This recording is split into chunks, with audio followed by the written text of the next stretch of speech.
For many times I was laughed at and not believed in, but it was still a kid with a dream and a belief in himself. I feel I still have room to improve. I still set goals for myself to strive for. I'm never complacent with what I've achieved. We have money, we have everything, we have fame. But the most important thing is the family. Keep your family healthy, good, and take care of your family, because this is the most important thing in the world. Failing to prepare was preparing to fail. The night before a game, I ate the same food. I went to bed at the same time. I got up, I ate the same breakfast. Some people call it superstition, but it's a routine. I went on the courts with just a ball and a racket and a hope. Because you might be actually not feeling great physically or mentally, you're drained, but the confidence somehow gets you through. And when you don't have confidence, that's then when you have to sort of trust all the hard work you've done, and you have to keep on working hard so success comes back. I make mistakes, but I strive every day to be a perfectionist. Set yourself a definite goal and work hard toward that goal, and don't let anything or anyone stop you in the process, no matter what it is. I didn't really care about the standings or, the perception of my style or whatever, as long as I could keep learning these new tricks. And so as I was successful in competition and winning a lot of the events, my job was just keep getting better. All of you, I know you got him. I know you got him picked, but the man's in trouble. I'm gonna show you how great I am. People perform better when there's no safety net. People perform better in sports and everything else if you don't have a plan B. We were down 1-0, and if you walked into our locker room at halftime, you thought we were up 3-0. Nothing external can defeat the internal. The only thing that can take someone down or break you down is internal. Nothing external is strong enough. You just never give up, because you never know what can happen. You never know who you can inspire and who you can influence. I'm not going to go out and say I'm the greatest this or that. I was a kid with a dream. That's it. You have to fail in order to climb that ladder. You are fighting the greatest fight of all times. And I fought because I knew it was not doomed to be a losing fight. It couldn't be a losing fight. As long as you believe in what you're doing and you're doing things you love to do, then you can go out there and be the best at it. And that's, that should give you a lot of enjoyment, fulfillment in your life. Always keep an open mind that there's something out there for each and every one of you. And it's up to you to go out there and find your niche. You learn just to stick with it. I mean, there's lots of days where you don't really feel like doing it, or you don't feel like grinding it out, and you got to do it. Those are the highs and lows of being an athlete, and if you want to feel those highs, you got to go through those lows every now and then. This time when you run and you just want to stop, you just want to give up, like, to hell with this, I just want to go home. This day when you get up and you know what, you have a training today, you know it's going to be intense, and you're like, oh God, I don't want to go today, but you got to go. When you play sports and you're committed to something, the commitment, the responsibility of showing up to practice on time, to being there for your teammates, to listening to your coaches, it's a responsibility that you have when you're playing with a group, that you have to hold your end of the bargain. When you have to make a putt, you make a putt. You have to hit the shot, you hit the shot. You just sort of like drop into another zone, and you block out everything. Sometimes the will can outdo the skill. And sometimes a fella's will is stronger than the man who's actually better physically, and the determination and weakens the other man just to see him so determined. I still feel I have a lot to prove, not just as a player, but as a person, as a father. When I get to a point where I feel I can improve as a player, I walk away from the game. I am the greatest.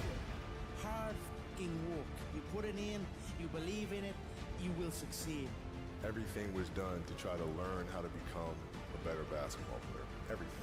Everything. And so when you have that point of view, then literally the world becomes your library to help you become better at your craft.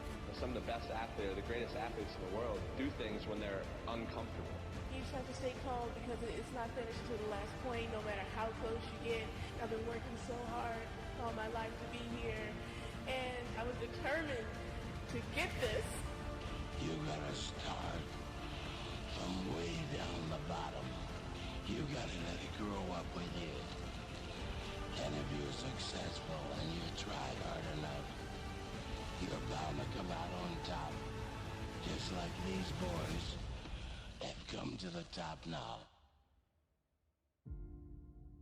Mentally, we have a vision, we have a finish that we have to attain, and sometimes you have to do it when you're old and you're tired, and I think it's the test of your will to succeed.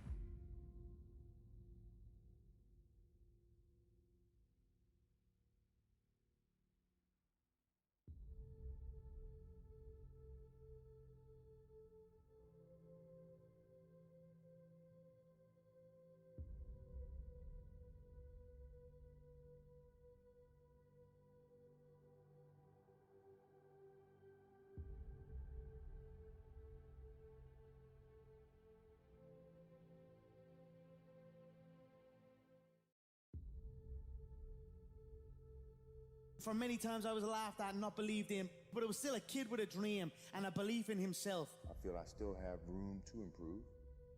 I still set goals for myself to strive for. I'm never complacent with what I've achieved. We have money, we have everything, we have fame. But the most important thing is the family. Keep your family healthy, good, and take care of your family, because this is the most important thing in the world. Failing to prepare was preparing to fail.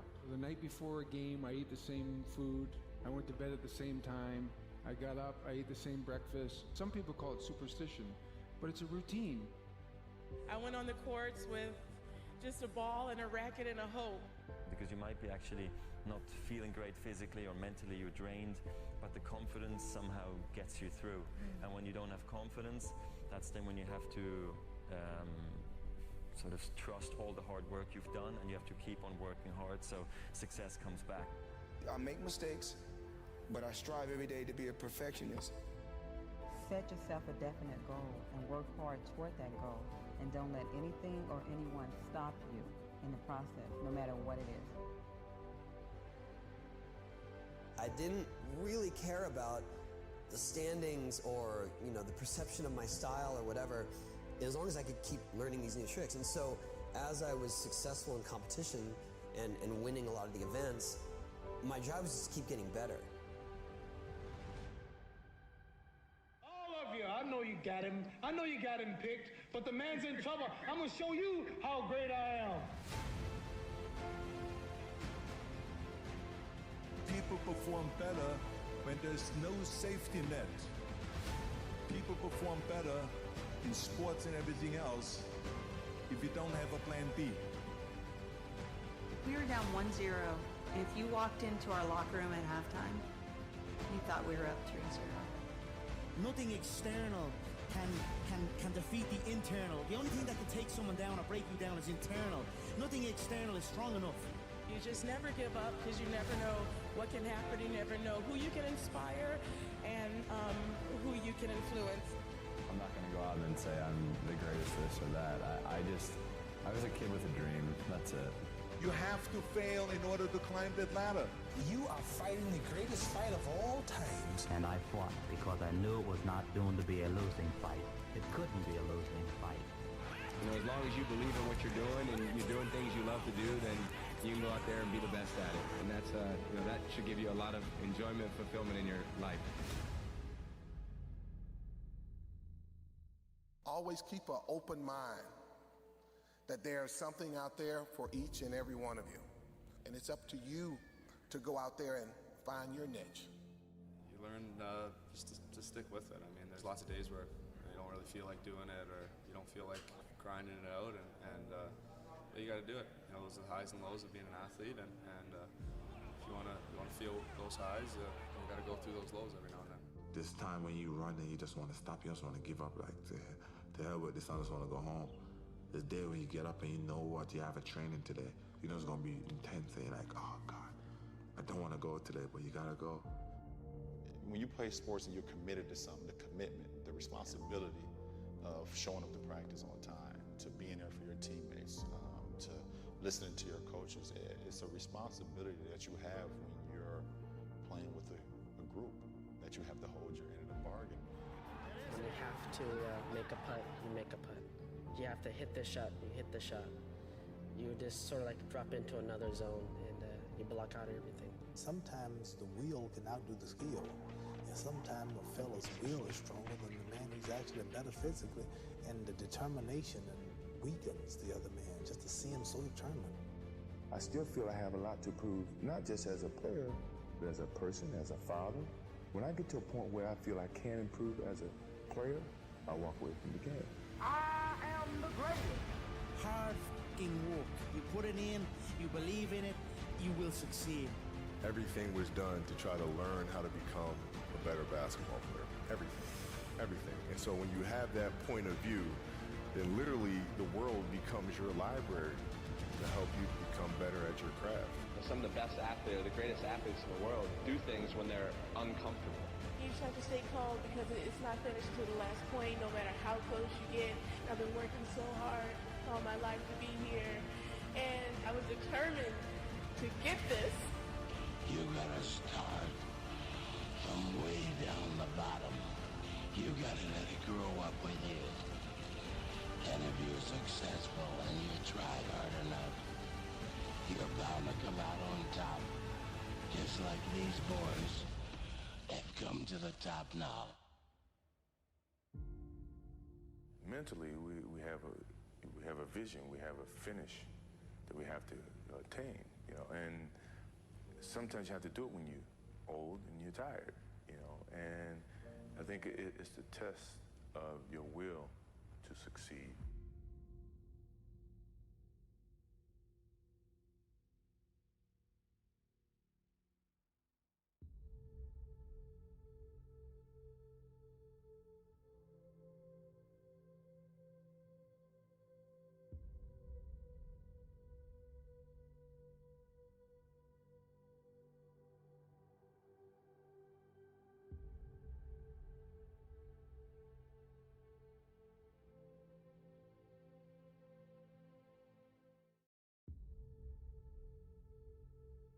For many times I was laughed at and not believed in, but it was still a kid with a dream and a belief in himself. I feel I still have room to improve. I still set goals for myself to strive for. I'm never complacent with what I've achieved. We have money, we have everything, we have fame. But the most important thing is the family. Keep your family healthy, good, and take care of your family, because this is the most important thing in the world. Failing to prepare was preparing to fail. The night before a game, I ate the same food. I went to bed at the same time. I got up, I ate the same breakfast. Some people call it superstition, but it's a routine. I went on the courts with just a ball and a racket and a hope. Because you might be actually not feeling great physically or mentally, you're drained, but the confidence somehow gets you through. And when you don't have confidence, that's then when you have to sort of trust all the hard work you've done, and you have to keep on working hard so success comes back. I make mistakes, but I strive every day to be a perfectionist. Set yourself a definite goal and work hard toward that goal, and don't let anything or anyone stop you in the process, no matter what it is. I didn't really care about the standings or, the perception of my style or whatever, as long as I could keep learning these new tricks. And so as I was successful in competition and winning a lot of the events, my job was just to keep getting better. All of you, I know you got him. I know you got him picked, but the man's in trouble. I'm going to show you how great I am. People perform better when there's no safety net. People perform better in sports and everything else if you don't have a plan B. We were down 1-0, and if you walked into our locker room at halftime, you thought we were up 3-0. Nothing external can defeat the internal. The only thing that can take someone down or break you down is internal. Nothing external is strong enough. You just never give up because you never know what can happen. You never know who you can inspire and who you can influence. I'm not going to go out and say I'm the greatest this or that. I was a kid with a dream. That's it.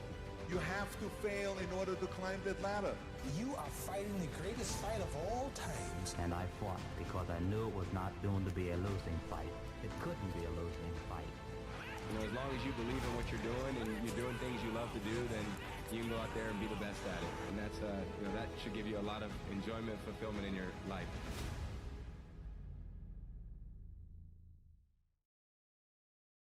Guys, how we all doing? About ready to start here. This is Lance Lisciotti with the Make a Score Tour. And we are starting day 2 coverage here of the second semifinals of the 2026 Cooper Cup. We have Quantum Break, captained by Dan Usello versus Team Genovese, obviously captained by Pete Genovese. We're all tied up 3 sets apiece, racing to 7. Kevin Bourne's team, Natural Born Killers, is waiting in the finals for the winner of this semifinals.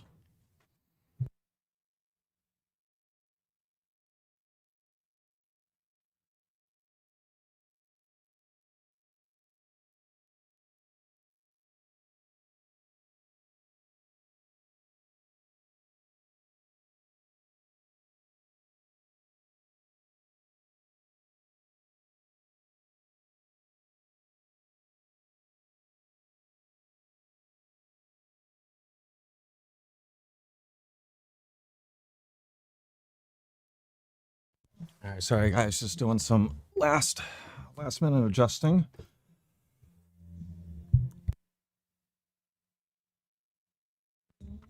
All right, to start off the day here, we're going to have Rogers Hill versus Vinny Zuniga.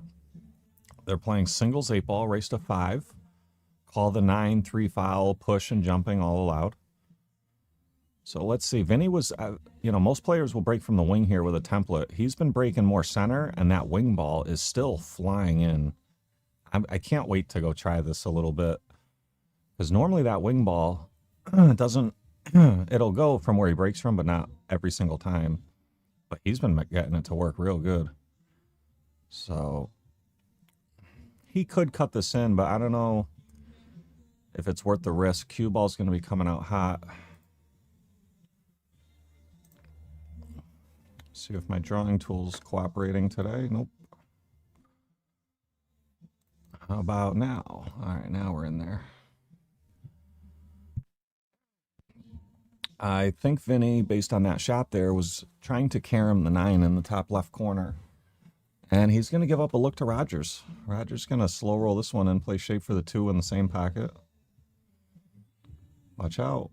Okay, he's all right. Now, does the 3 ball pass the 7 is the question. If it does, he's in good shape. If it does not, he's in a tough spot. It looks like it passes. If it does, oh, it didn't. So he had to try to come down table for the side, and you know what? Got a pretty good rub off that 6 ball. Eddie, thanks for liking the stream. And use the 7 as a stopper there. That worked out real well. Now, what's he going to do with the 6 here? Is he going to go around 3 rails? You know, something kind of like this. No, he held for the corner. Very good. I like that more. Because if he had ran into the 7, he could have had big problems. Uh-oh, uh-oh. Misses the 6. Looks like he got away with it pretty good, though. And he doesn't have too much to work with here. May be forced to just go in on the bank.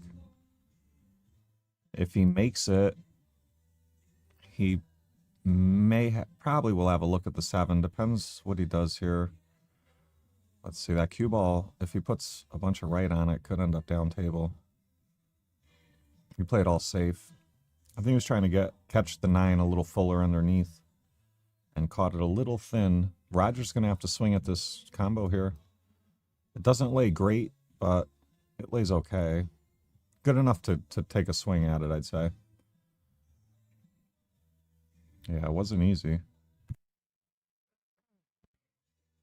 And now Vinny with a good look at the 6, but he is stuck on the rail there. Rob, thanks for liking the stream.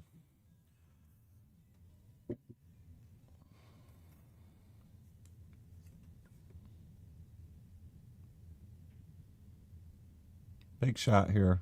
If he can get this down, the rest of them look pretty good as long as the cue ball gets up. Misses the 6. And it definitely was no hanger. Being close to the rail like that makes everything a lot more difficult.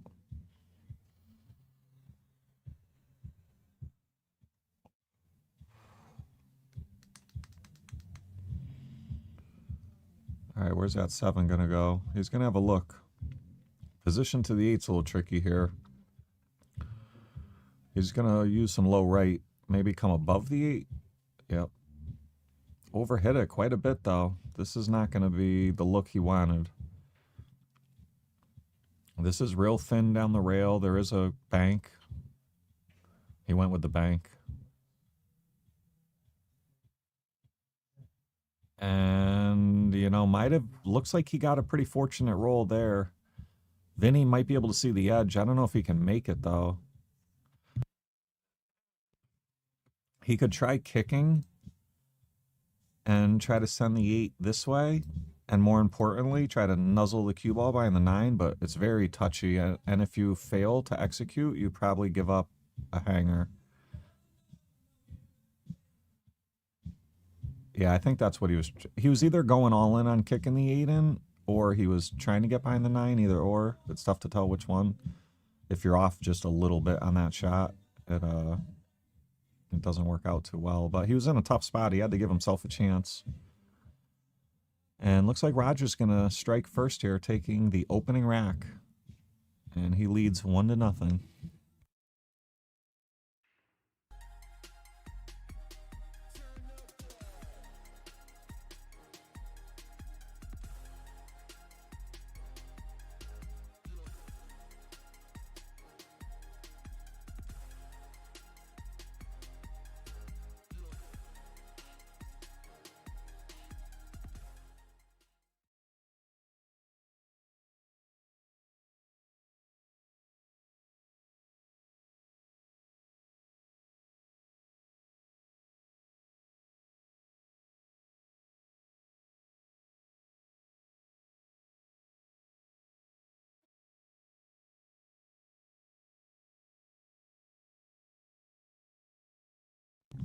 All right, Roger's leading 1-0 and breaking. He's breaking also from where Vinny was breaking from.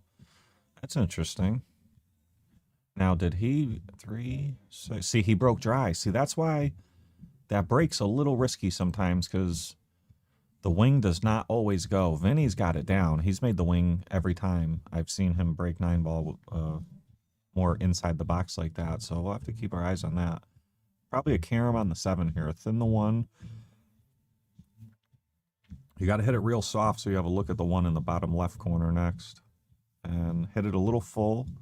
7 didn't quite make it to the pocket. Rogers can play safe behind the 6. He can carom the 7. He'll probably carom the 7. And the 1. Banks right in the side pocket. Now what? He wouldn't mind playing safe behind the 4, but it looks too straight. I don't think he can get there. Played the carom on the 9. Man, he hit that pretty good, too. Look at this. Look at this. Vinny's going to carom this 9. He's going to draw with some low left. Draw the cue ball in. Call the 9. Should be able to take care of business here. Carefully you don't scratch, but it shouldn't even be possible to make the 9 and scratch unless you go in the bottom right corner. Very good shot there by Vinny. Strikes back, and we're all tied up. One rack apiece.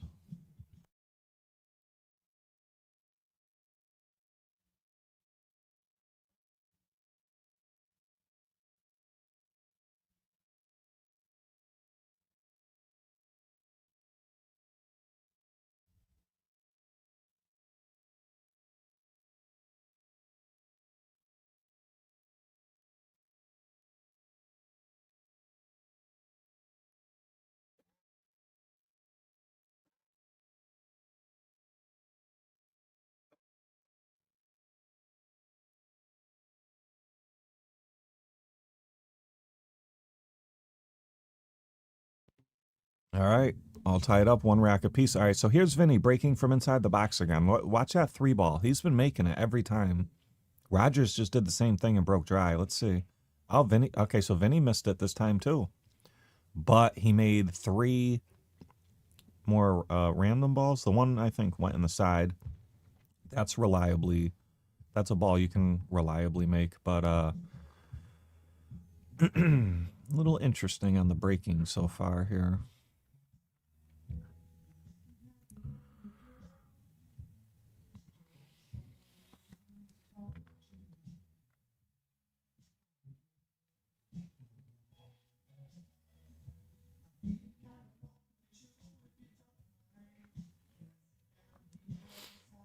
Vinny with a nice opening safe on the 3 ball.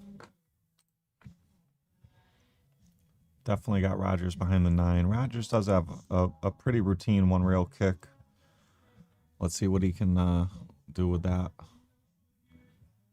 Makes a good hit and gets partial coverage behind the 5. Vinny's got the edge of the 3, but I don't know what he can do with it. I would thin the right side of the 3, trying to send the cue ball up here. And that pushes the 3 this way, over in like this type of area. Trying to get coverage behind the 6-9, maybe the 7 if you overhit it. I think he was trying maybe something a little similar to that. Don, thanks for liking the stream. Hope all is well, my friend. Rogers, real good look here on the 3. Real good starter, 4 balls center table. He's got a lot of options to play position. Probably come across, play it in the top right. Oh, he could slide across. That works. That's even better. Did fall a little off angle, but he's headed in the right direction towards the 5. He's going to go like 2 rails and out. Yeah, like that. Oh, didn't want to bump the 5, though. Joe, thanks for liking the stream. He's still okay, though. Watch this 7 ball, though. His cue ball is going to come across. He wants to play this gap, but if he hits the 7, he wiggled it, but he's okay. He's diving and dancing in between these pretty well so far. Come out here for the 7 in the side. Come on down. Oh, look at that speed. That was very nice. Now you just draw back, to around here, and you take your shot on the 9. Nothing crazy. Oh, he's looking at, no, I don't like that. I mean, it's still okay, but I think he's supposed to just pinch back a little bit, take the 9. Yeah, just like that. He decided to go to the rail and out. Probably had a little bit more of an angle than I thought and needed to use more draw, but this is right in his wheelhouse here. Should be able to take care of business. Great shot there by Rogers. Great out. And Rogers Hill takes the lead 2-1.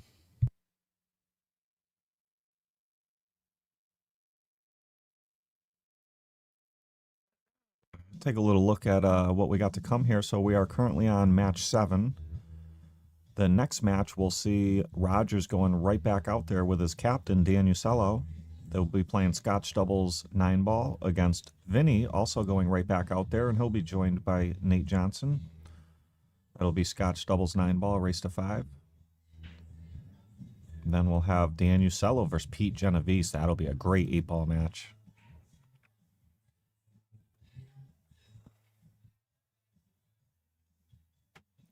So Rogers, with a very nice break, does make 2 balls, but no shape on the 1.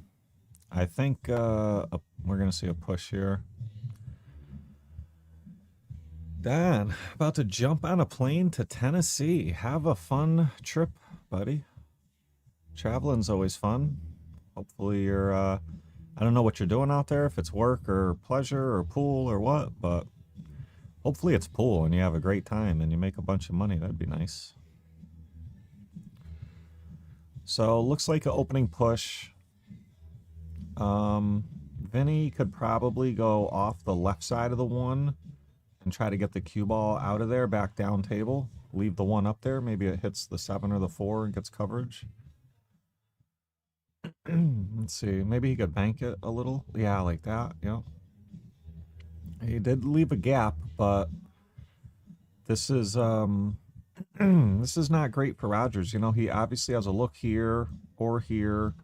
But getting the cue ball back up table for that 4 ball is very tough. Dave Sheehan, thanks for liking the stream. We saw a lot of Dave yesterday. He played the first 3 matches for Quantum Break. His team was down 2-0, and he was down, I want to say 3-1 or 3-0 against Brandon Ryan. It looked like the match was gonna be a runaway, and Dave came back, and they had a really good rack at 4-3 Brandon and Hill, and Dave ended up pulling it out. Like, it was like a 25-minute rack, I think, at 4-3 Brandon. It was really some great moving 8-ball. And that was probably the single biggest match of why we're at 3-3 right now, because had they not won that match, it could have got a little bit out of hand. They would have been down 3-0, and you never know what happens after that. Oh, might have overcut it. Sure did. Sure did. All right, big opportunity for Rogers here. That was a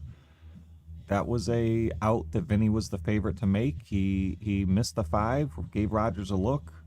Rogers really wants to capitalize here and run out and go up 3-1.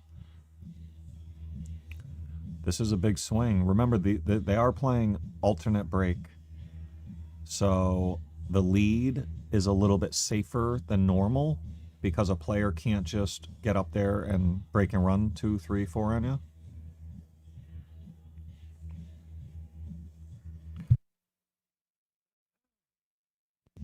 Rogers moving right along here, looking pretty good. He can go 2 rails out of the corner.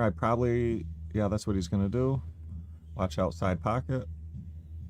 He's okay. It's almost impossible to scratch in the corner from there. Work, but I always find a tournament. There is a Wednesday night tournament that isn't bad in Nashville. Sounds good. You're making money and you get to play pool. You got guaranteed money from work and you get to go play pool. That is awesome. Free travel, assuming, it's all through work. Guaranteed income, and you get to play pool. How can you beat that? That's pretty sweet. Have a good time, buddy. Good luck in the tournament.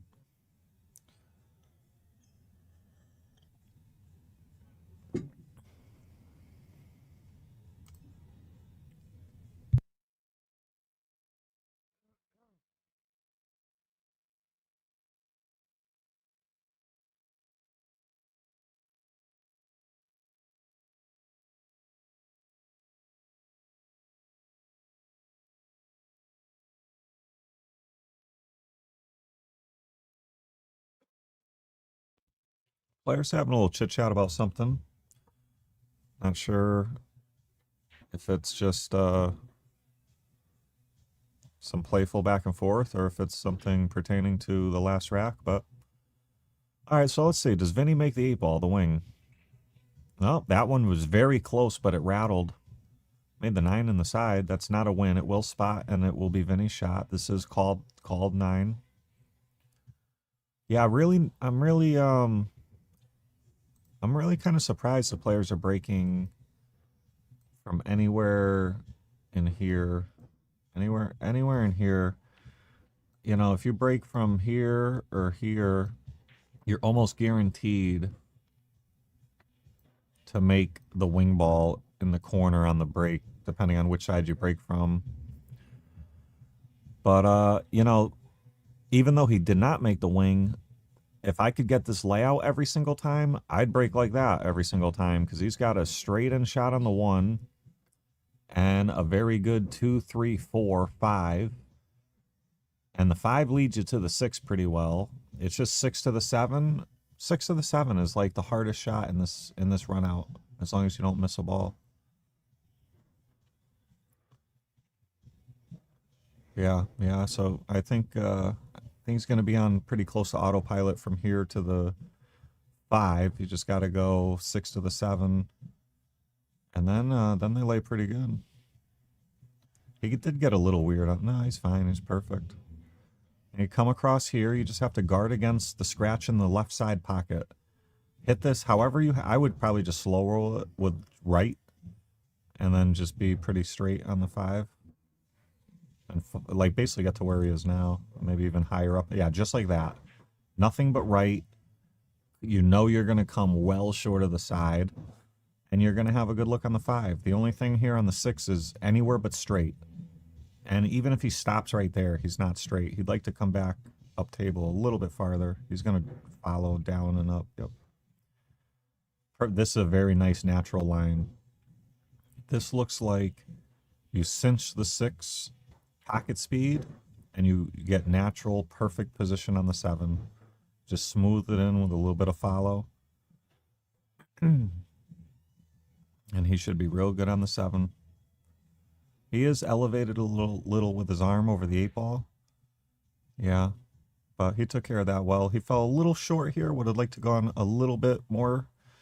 Would have, you know, ideally would have been like right around there. So he fell a little short, but he can roll this in and let the cue ball go to the rail here and out, you know, somewhere around there and be just about perfect.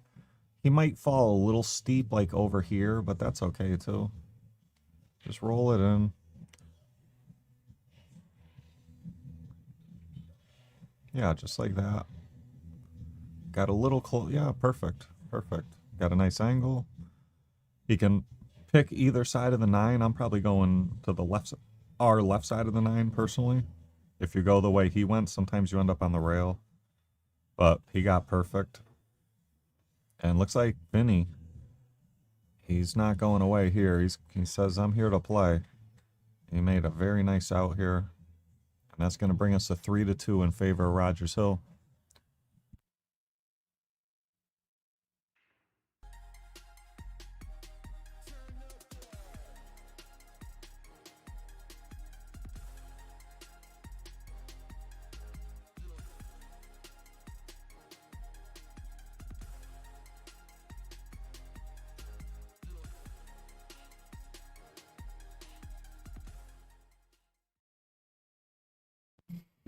And for the record, I know that little commercial for Josh Thiel's HV Game Room probably gets a little repetitive from time to time, so I'm going to work on making another type of mid-rack commercial, probably shouting out all the sponsors that help the Make a Score Tour or something, just to switch it up for you guys. I know it probably gets a little repetitive, but it's kind of boring watching the back of people's bodies while they rack the balls too. That's never really too interesting. We see Captain Pete Genovese in the bar, in front of the bar over there, sweating the action. He's going to be playing singles 2 matches from now against Dan Usello. So captain versus captain could be a real important match too. I mean, every single match is pretty important, but so Rogers with a scratch on the break. Then he's going to start off here, ball in hand. The outlay's pretty good, but there's definitely some work to do. You're going to have to stay sharp here. There's not much room for error on this run out. He already got it on the wrong side of the 2. Now he's okay. He can pocket the 2 on the side, bring his cue ball up and down over here for the 3 in the bottom right next. He can go forward and play the 3. He's going to go forward 3 rails. He's going to go around the 7. Or okay, he went before it, but he missed the 2 ball. Mueller in the chat, how you doing, brother? Hope all is well out there. We got to get you down here for a big Make a Score Tour action match, buddy. Rogers probably going cross-side here on this bank. Yeah, it laid pretty good. Got a little on the 50 here on the 50-yard line, but it goes in the side. The question is the cue ball. Can he get his cue ball out into one of these for the 4 in the top left next? That would be great. Or actually even better, he was trying to use the 9 as a stopper. That actually was pretty clever, but he did miss the 3. That or it was an all-out safe. I don't think so though. I think he was trying to just make the 3 and stop on the 9, and he would have been like perfect on that 4 ball. Something good can happen on the kick. The 3 can go off the 6 and in. Or he can kick it through the gap and play safe behind those balls. Or that could happen. Yeah, a lot of good things could have happened there, and that was one of them. Rogers does have the gap here. Oh, look at this. Look at this. Ian, it's coming out. Wow, wow, wow. That was a fortunate roll there for Rogers Hill, but you know what they say, it pays to hit them. Only good things can happen if you make a good hit there.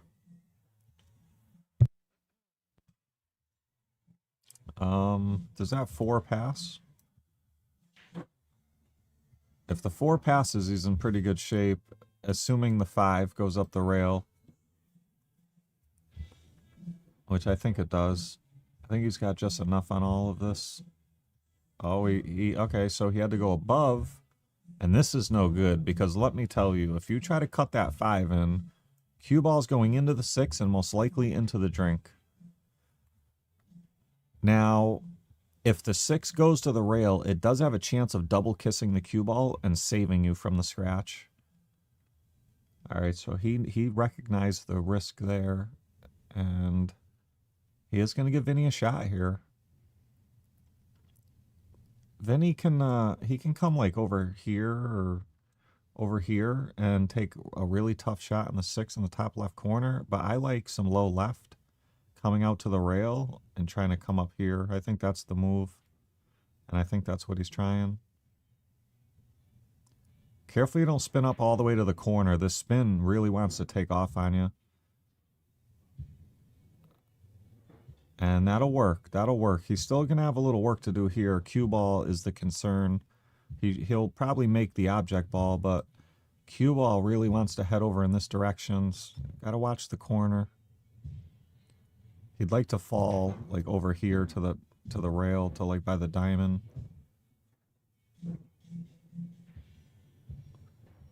All right, well short, but you know what? You bank the 8 up, and you get your cue ball behind the 9.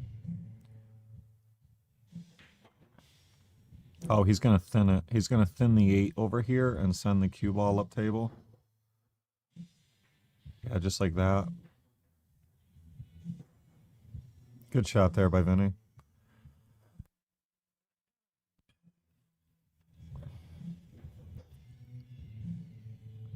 Rogers doesn't have much. All he can do is thin this. This is going to be tough to control. He did very well there. There's a lot of times you shoot that shot and you sell out an easy look in the bottom left corner. He did his job. Then he's going to try to get coverage behind the 9 ball here.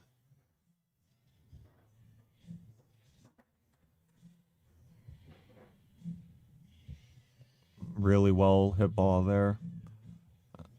Those are, they look very simple, but they're very touchy. And he couldn't have hit that one much better.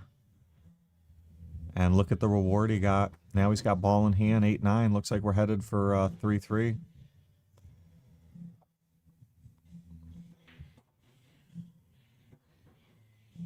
Benny looking looser and looser as this match goes on. He's looking pretty comfortable out there now.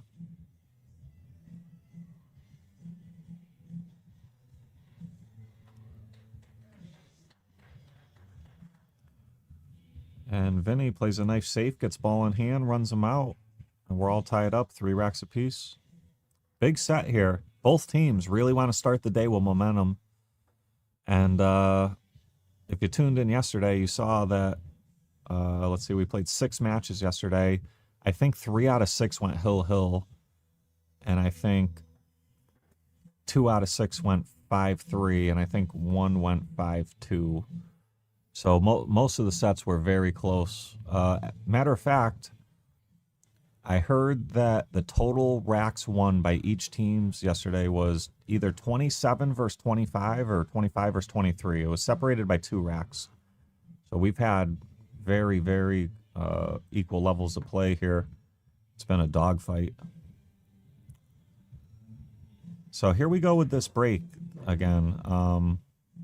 On the edge of the box here. Let's see if that 6 ball goes in. He's made it about 50% in this set. All right, so it went right in that time. 4-ball. Yikes. 4-ball comes into play. He would have had a thin cut top right corner. But looks like we're going to play a safety here. Maybe thin the 1 behind the 4 and let your cue ball do one of these maybe. Or you can get real greedy and try to come this way. I would probably be content with just putting the 1 behind the 4. He's going to push all the way down table, and the return shot here is very similar. You hit the 1, it's probably going to go over here, and you just play all cue ball down to this zone right here. You just thin the right side of the 1, maybe with a touch of right-hand English if needed, but I don't even know if it's needed. Oh, I think I can't tell if he played that safe or if maybe he tried to cut the 1 in. Either way, it worked. 7-8 is going to be a problem later in the rack, though. How do you deal with the 7-8? You don't. You probably just play the 5-9 combo on the side if it still is there. Oh, there goes that idea. Now you could use the 5 as a breakout. But it's not easy. It really does not lay very well. Huh. What am I missing here? There's got to be something better. Well,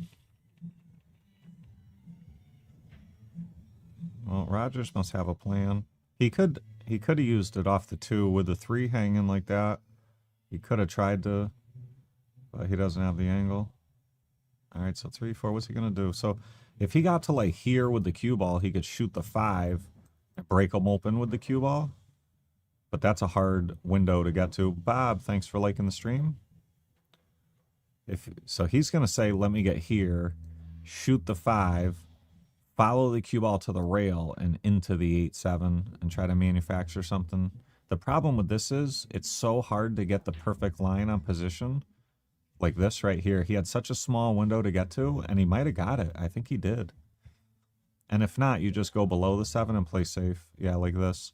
He wanted to get more like here, or even a hair lower, but he can still nip this. Oh, he played this. I don't like that safe there. He could have thinned it to here and let the cue ball come around and did one of those types of the shots. This, if Vinny can get to it, he could bank it and put the cue ball over here, but I don't know if that shot plays here. Yeah, he can't get enough to the right side of the 7, so he's going to nip it and go 3 rails around, put his cue ball like over here. Yep, good shot. Might have given up the top edge, but it's very hard to not give up an edge on that shot, one side or the other. And even if you don't give up the edge, you give up a 1 rail kick very easy. And big backfire there. So Vinny earning himself some very good opportunities with his safety play these past couple racks. He forced Rogers to sell out here. And Vinny's in shape to run out and take the 4-3 lead here. Let's see if he can get it done. Really good shot there. That's perfect. Yeah, now he can just pop out and play the 9 in the top left corner, or he can go to the bottom rail and back out and play the side. He could draw. Got many options. Yeah, he chose to go up and down there, and he's going to take a little back cut in the side. I don't think the scratch is much of a concern here. He should be able to hit the left long rail. No problem. And Vinny with a 4-3 lead.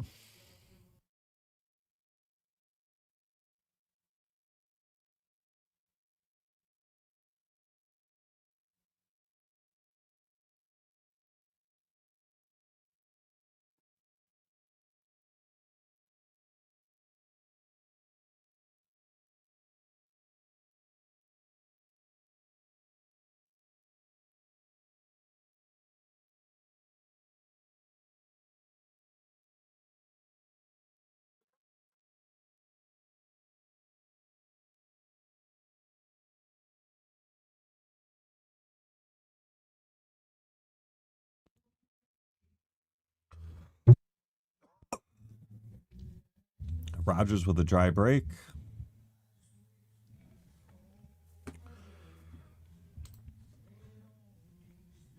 Vinny, can he play safe buying the 1 here? Can he use some low right? Yeah, that's what he's going to try. He's going to try to freeze him up on this 9 ball. Touchy shot here, very touchy. Yeah, it might have leaked out. I believe it did leak out. Rogers could play a stop shot. Just send the 1 down. Oh, he tried. Yeah, I didn't even see that. He tried to make it in the side, which would have provided him a real good look on that 2 ball. But caught the point. The 4-6 is a little problematic. The 4 ball does go top left, bottom left corner, but you got to get real good on it.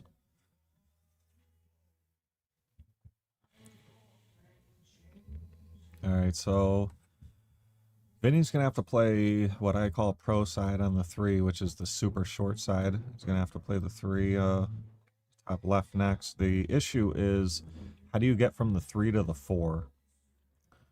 He's going to have to get his cue ball like right here or wherever he needs to be to get dead straight on the 3 or even above it.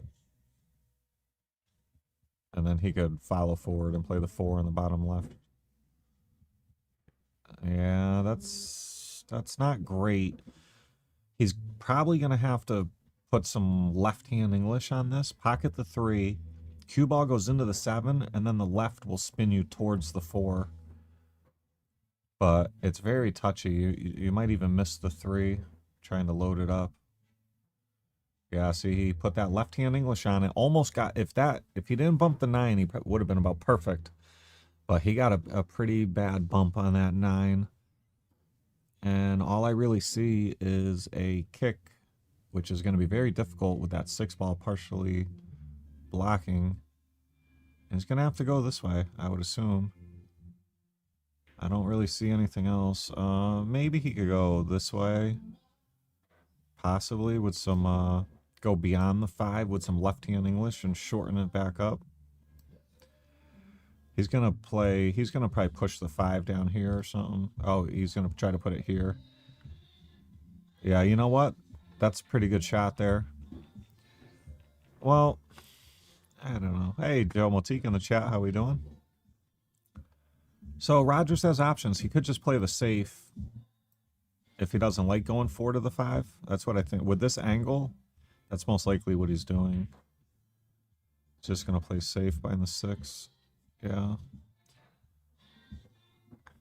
I like hitting that 4 ball, more down here because it takes this away more. The farther the 4 goes down, the more he's got to hit on the rail over here and the bigger the 6 becomes. Yeah, see, look at this. Almost got away with it. But Rogers with some nice safety play here, earning him a very good look at the 4. Pocket this, roll forward for the 5 in the bottom right next. Wanted to go a little bit further, but he did keep an angle to go back towards the 6. May have to go back and forth twice.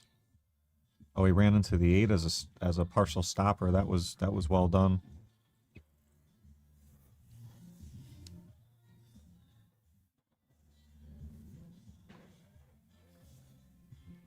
And he's got a nice look here on the 6. Yep, slide right over. Folks, we might be headed to Hill in this first match of the day. Yeah. Very, very nice look on this 8 ball here. That's about perfect. Nice little stop shot. Nice. And Rogers Hill running out. And we're all tied up 4 racks apiece. Hill for the first point of the day.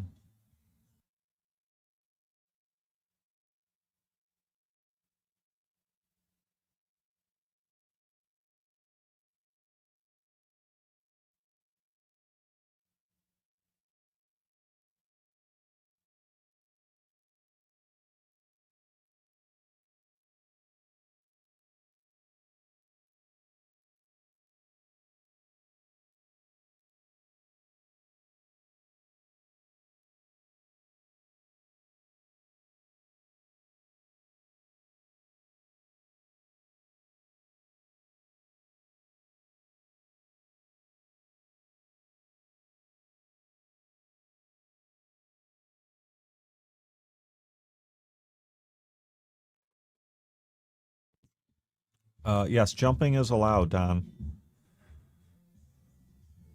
Jumping, 3 foul, push. The only, it's called the 9.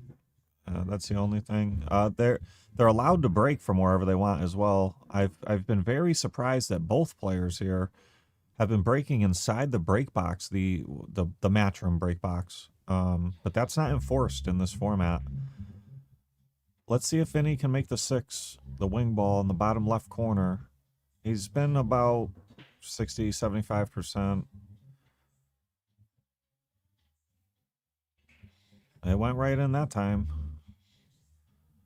2, 4, 6, 8. So he made the wing, and he's gonna. Looks like he's got a opening shot on the 1. And he sure does. So you're gonna cut this in, and you're gonna come out, play one of these for the 2 in the top right next, and then you can actually stay anywhere around here for a back cut on the 3 ball. After that, and then once you get to the 4, things get a little bit easier. These first couple shots are going to be key. This looks pretty thin. He might actually, cue ball might go more towards the 5 than I thought. Yeah. Doesn't want to get on the rail. Oh, he's elevated. He's elevated over the 5. That makes this real tough. Now, the saving grace is if he can roll the 2 in and leave his cue ball like anywhere up here, he's going to have a look at the 3. Oh, he can level out a little. He's got to be careful he doesn't touch that 5 and foul, though. It's a tough shot here. Yeah, he miscued. He miscued, and he made it. Oh, it didn't get there. That's going to be no rail, ball in hand, but take another look at this.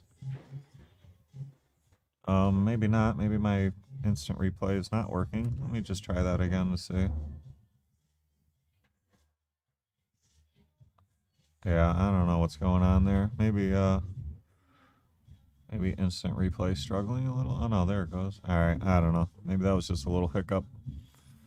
All right, Rogers, ball in hand. Not a simple out though. This out is not simple. Once you get to if you get good on the 5 ball, it's very nice from there. But the 3 ball is the big issue here. Wow, no good. No good. Watch out, 9 ball. Safety time. Maybe bank the 3 this way. Oh, we can't even see it. Wow. I thought he could see the edge. Oh, that works. Did not see that coming, but that works. I don't know if Vinny's got... Yeah, he might have that. I don't know if he does have that, actually. He definitely has before the side pocket.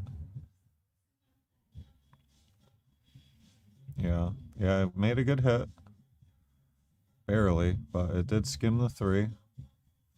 Not a bad leave either. Nothing real simple here.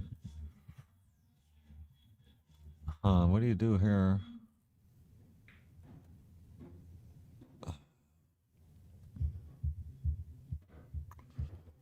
I might try to... Yeah, actually, I don't know. Can he get behind the 7? No. Oh, Roger's not going to like that. Vinny can make this, but getting back down to the 4 ball is not easy. He can pocket the 3, but he'd like to shoot something like this. But that 7 ball is a really big ball. It's hard to get around it. He might be looking at a safety with the cue ball. You come off the right side of the 3 and try to do this, and the 3 ball does kind of like that.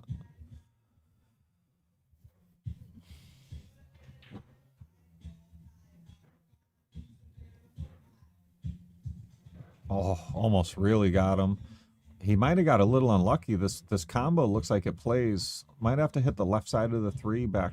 Oh, he had full coverage behind the 9. Very good.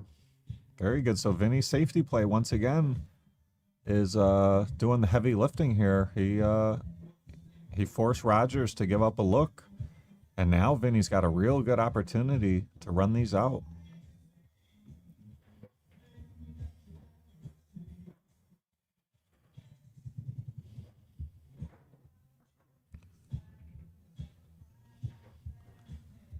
Bill in the chat says, nice safe, Vin. Yep, it sure was. His safety play has really been very good. And look at this shot. That's gonna work. It would have liked to have been, you know, more so around here, but he can cut this. You know, he can cut this down the rail. The big concern is the cue ball. Cue ball wants to go out towards that 8. So he'd like to maybe cut it down the rail, put a little inside English on to get below the 8, have the cue ball cross back over around here for the 7. But elevated over the 9 makes this a lot tougher.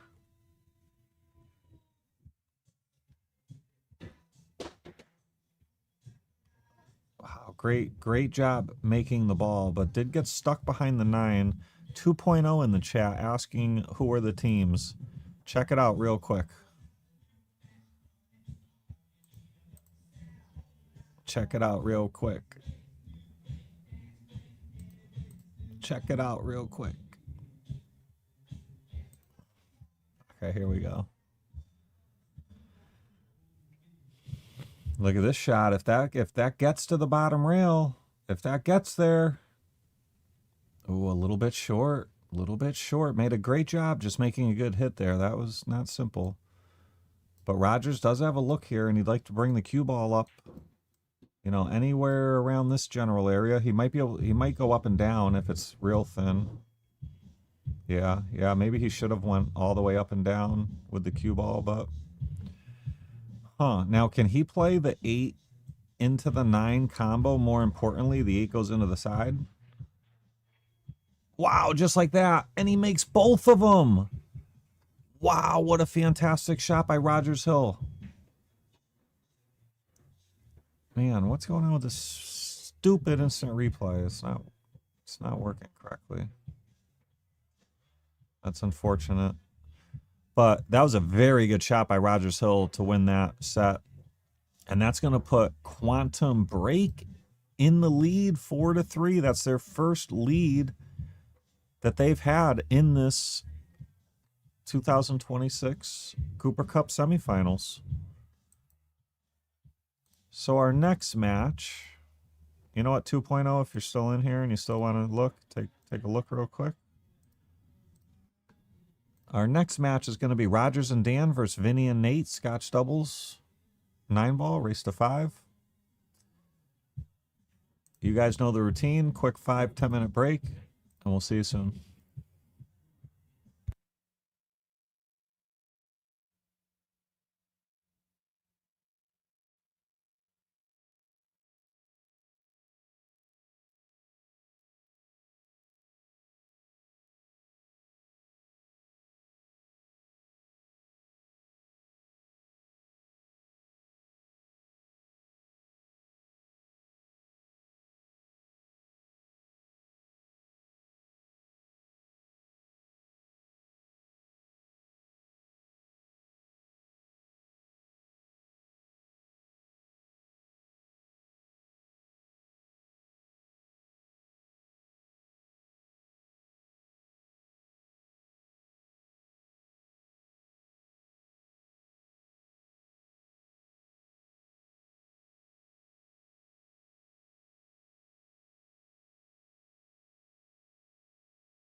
All right, guys, here we go. About ready to start the next one. How do I share your stream, Lance? You click the share button, brother. You click or the it's a right hand arrow. It faces to the right. Yeah, you found it. Great. Appreciate you. Hope all is well. Corkscrew. We got to get you a Make a Score Tour match. We got to find you a juicy opponent, and I want to get more players involved that haven't played a Make a Score Tour match. We've seen a lot of the same faces. I do have a match for Friday. I believe they're betting 400 each, 800 in the middle. And then a player involved in that match is also going to play Saturday, the next night, for, I believe, 500 a man, 1,000 in the middle. And it's going to be some good matches. But, yeah, I'd like to get, you, Corky. There is going to be a new face in the Saturday match. So that should be good. But I want to get, I don't know if Evan might have played, Evan played Frank once. Austin in the chat, how you doing, brother? Needling 2.0 is strongly encouraged in the Make a Score Tour streams. All right, so we just had another thrilling Hill match. Rogers took it down 5-4 over Vinny. Both players coming right back out there playing Scotch doubles. 3, 6, 9, dry break. I'd really like to see the players go and break from the wing, because I promise you the amount of dry breaks will instantly disappear. Yeah, you don't have to tell me, Austin. I know Mike pretty well. He's tough. Everybody's tough, It's tough with the Fargo. I wish Fargo didn't exist and it was just a guessing game and everybody just had to gamble to find out. They had to win or lose a set just to see where they stand. Kind of like the old days. That was a lot of fun.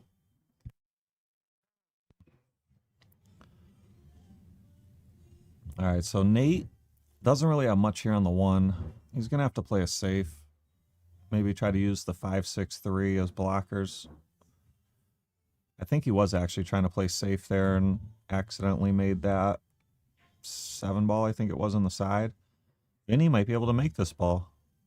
Now, can he get up and down for shape is the question. I think he can, but it's going to be tough. Oh, he's trying to just slow roll for the 2. Yeah, I don't like that. That was a little touchy. Looks like he got him buying the 5. Nate could try to kick and stick here. You kick, hit the 2 full, sends the 2 ball down table, keeps your 1 ball up table, maybe behind the 9. Yeah, pretty much like that. Doesn't look like he's going to get coverage behind the 9, but I don't think the 2 goes to the corner. Looks like the 4 is blocking it, so he did his job. Made a good hit, didn't sell out.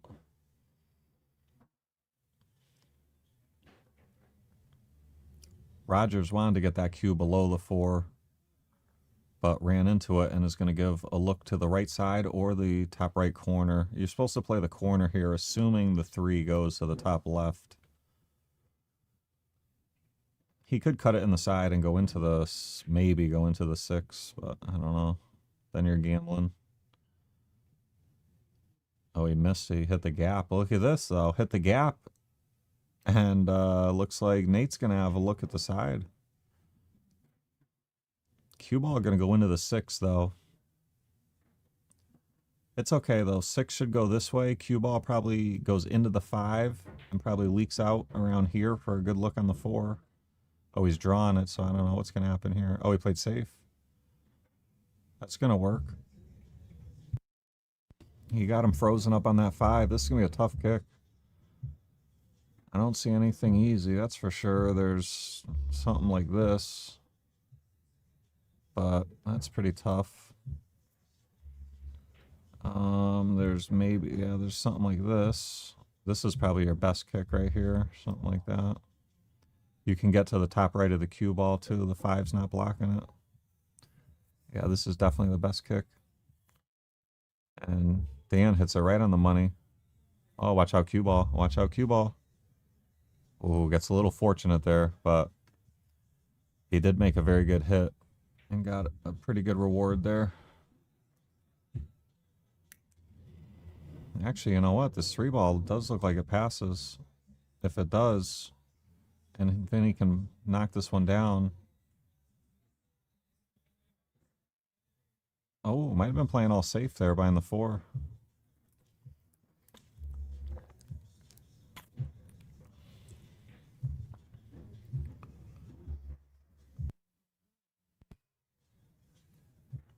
All right, so a little back and forth here. Nate could bank this 3-ball back towards the 4, send the cue ball up table, and use the 5, 6, maybe even the 9 if he overhits it a little.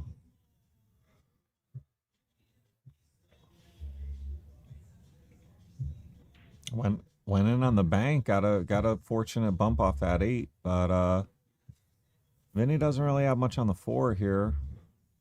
I think we're gonna see a safe. Maybe shoot the 4 up here. Let the cue ball go out to about the spot area. Oh, underhit it, or tried to use the 8-ball. I like that shot there. You just hit it firmer and send the 4-ball up table. Dan with a good look here. Good shot. Rogers, where is he going to play shape for the 6 here? He's got options. Maybe play for the same pocket on the 6, or he's gonna go above it. Nope, same pocket. I like it. Very good. Draw back for the 8. You could go forward for the 8 in the corner too. You could come back. Coming back for the side is better. But they're both good. They're both good patterns. Should get there either way. Yeah, nothing wrong with that. You cinch the 8. Come out around here. Might even get a little below that, but it's okay. Oh, we crossed over quite a bit there. Dan's got a pretty good back cut here. The only concern here is don't get a little loose with your cue ball, because there is a potential scratch. I don't think the cue ball probably goes tight like this, especially if Dan puts a little left on it.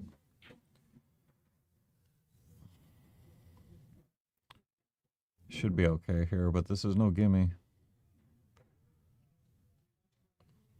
Very nice shot by Dan. And he put a little left on there to protect against the scratch. Very good. Rogers and Dan strike first, take the first rack, and lead 1-0.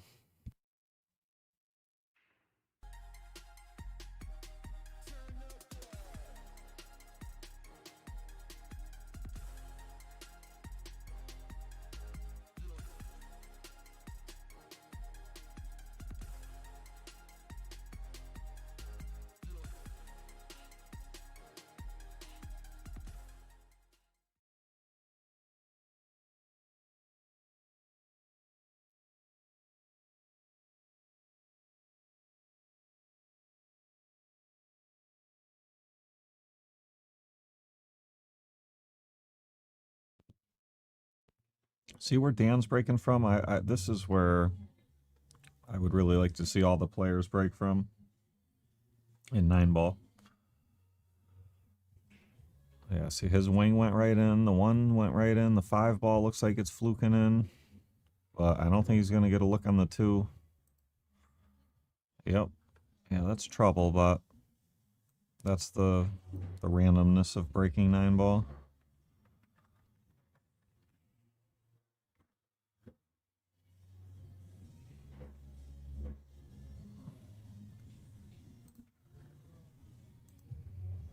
So looks like we're going to see a push here. I mean, Rogers could kick, but the push is probably the play here. The balls are, oh, watch out, watch out.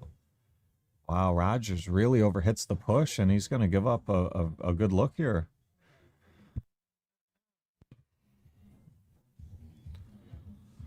Kev Kylie in the chat. Just talking to Corky. It ends when we play again. I must have missed a comment. Oh, watch out. Watch out. Yeah, I think Vinny might go in on this 4-6 combo on the side. It doesn't play bad. Cue ball will probably go below the 8. 4 ball will probably, it's tough to tell the angle, but probably give him a look at the side or the top left corner.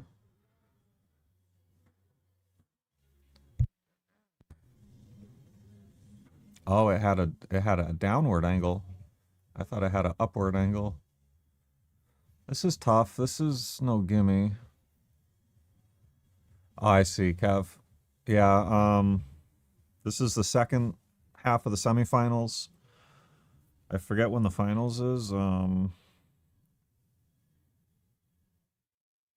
finals is May 30 and 31st. So about 3 weeks from now. Or I'm sorry, what is that? What did I say? 21st, right? 11 days, week and a half. Oh, no, I said the 30th. That's right. 20 days, 3 weeks. So, Dan, good look here on the 4. They got a great shot here to run these out. Just draw back for the 7 in the, 7 in the bottom right. Flirted with the outside pocket a little bit, but he's okay. Now, the goal for Rogers here is get the cue ball where it is now or even a little bit more above. You want to have an angle from the 8 to the 9. He got a little bit on the wrong side. Dan, he can just draw back to around here. How's he going to get there? It looks like his angle's going this way. So how does he get his cue ball here? Yeah, I like this. Draw back to like here or even farther. Oh, wow. He tried to cheat the pocket a little bit. Didn't have to do that. You know, could have just drawn back to here and given Rogers a pretty good look on the 9 here. That was a mistake by Dan, trying to get a little too cute, a little too greedy with position. And Vinny looking to cut this one in and probably do like one of these. Try to get out where he is now. Watch out for the scratch in the bottom right. That's the only way you can really come out pretty bad here. Oh, he tried to slow roll it. Wow, he hit it great. Hit it really good. I'm not a fan of slow rolling that one. You have to trust the table, and the 8 ball is more apt to skid on you. I think you're better off going up and down there and shooting the 8 more confidently, but tough to question it because he got Nate absolutely perfect on that 9 ball. And Vinny and Nate take that one down, tie it up 1-1 in this race to 5.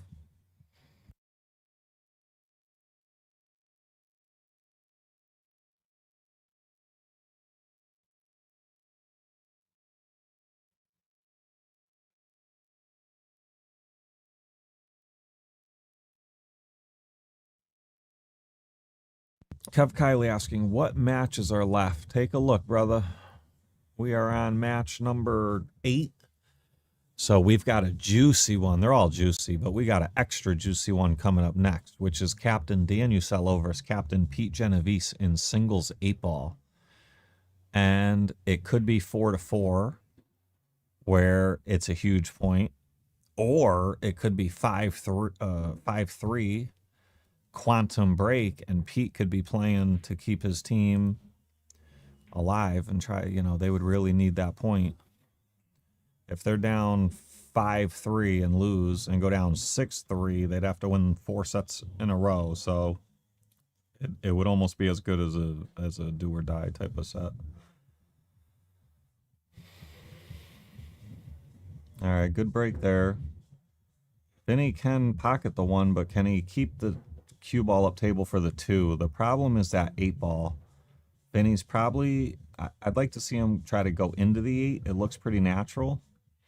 He's going to use low right and probably try to come out like here. Let's see what he's got in mind.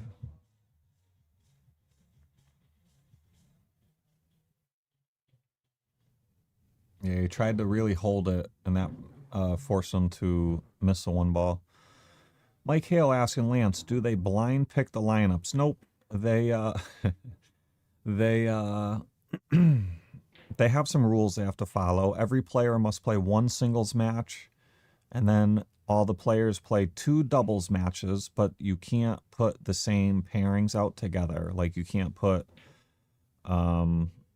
Rogers and Dan out in 2 different matches together, even though they only play 2 doubles. The pairs have to change.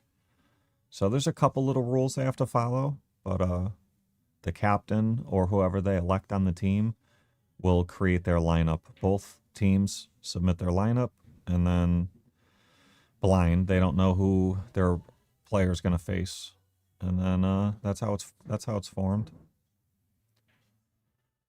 So good safety there. Dan kicking at the 2. This is going to be a tough hit. That 8 ball is big. And that's going to be ball in hand for Vinny and Nate. Good looking layout here. Got ball in hand to start with the 2. 4 is right there. 6 leads you to the 7. As long as you don't hit the 8 or get stuck behind it. The key shots here are going to be 7 to the 8, 8 to the 9. Yeah, Vinny can just stop the cue ball, anywhere around here. And then Nate can pocket the 6 and come up and down, either go around the 8 or doesn't matter, towards the 7. He can go to the left side of the 8, the right side of the 8, whatever he wants.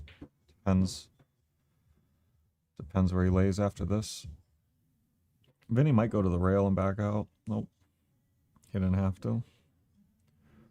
So based on this angle, I'm probably going to go this way.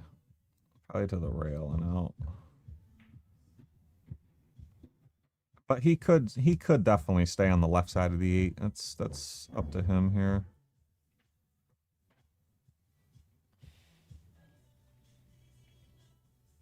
Yeah, I like that route, because taking that route, you're probably going to end up on that side of the table, but that's okay because it gives you a natural line going this way, which is good for your 8 ball position.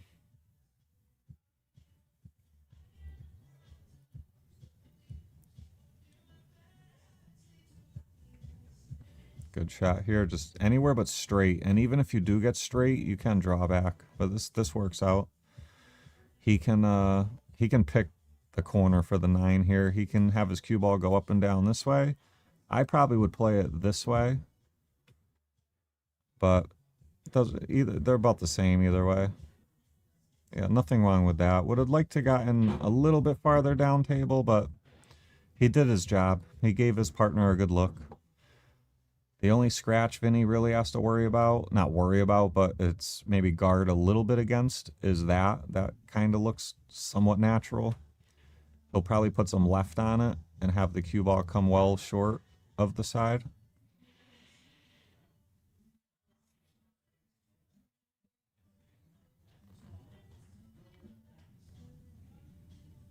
Very good shot there. And Vinny and Nate take a 2-1 lead.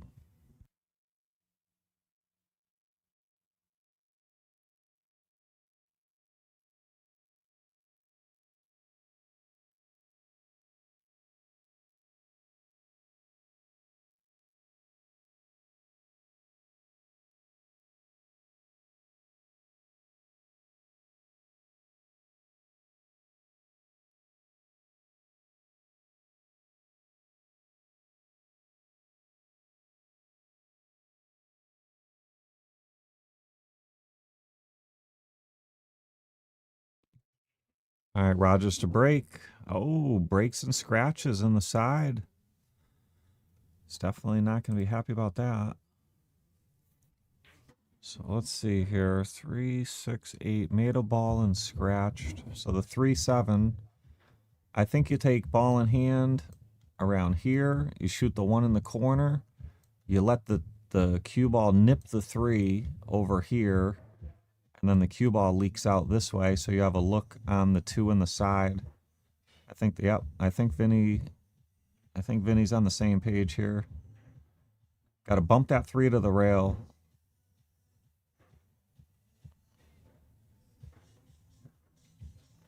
Oh, he bumped the same thing, bumped the 7. That works too. Very good. Solved his problem. Now all the balls are open now. And with the 4-ball hanging, you don't have to get perfect on the 3, but you got to definitely, you don't want to just roll this in and leave it here on the rail. That's not great. I think we're going to see Nate try to come around. Yeah, hit it a little short, but he's okay. Actually, he played it to stay short. Tony the Tiger in the chat. What's up, Tiger? Vinny's got a good look here. Use some draw.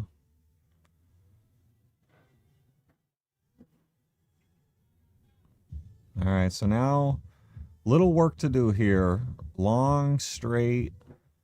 Probably going to see him aim, overcut the 4 and use the bottom rail and try to come up this way or this way, but then you have to contend with the 7. He could actually draw off this way too, maybe. Yeah, look at this shot. That was very good shot. And he left Vinny an angle. I don't know if it's enough. Vinny might have to jack up or use some high right here. Probably high right.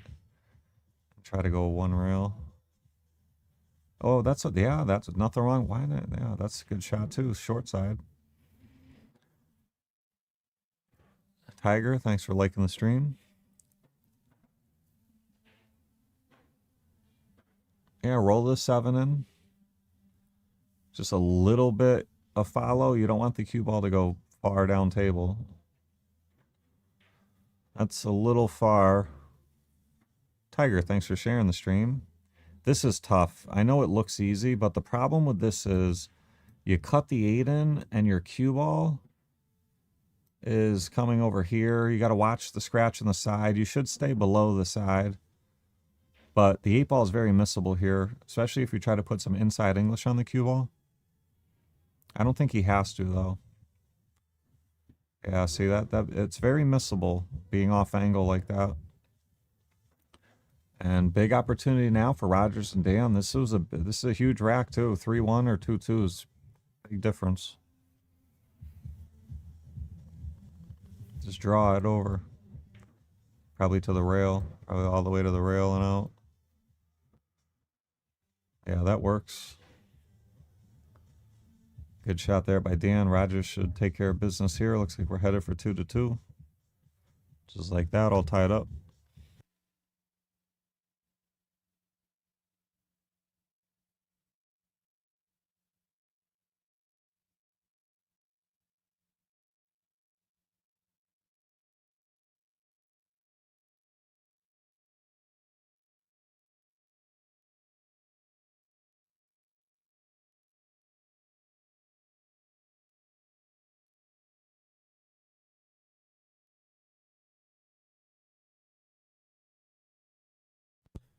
Tony the Tiger, appreciate the stars, brother.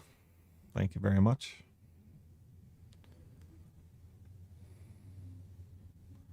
All right, guys, all tied up 2-2. Big shocker. All these sets have just been super close. All right, so let's pay attention to that wing ball, the 8.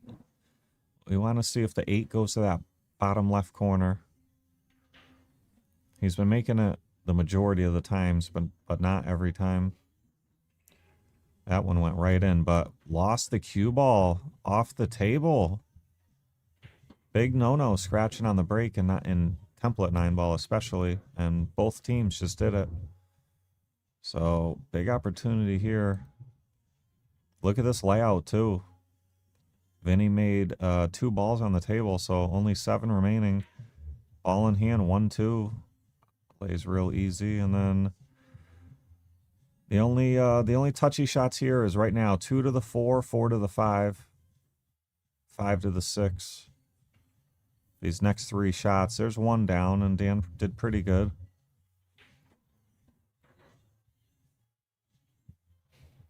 Ideally, Rogers would like to get the cue ball around here.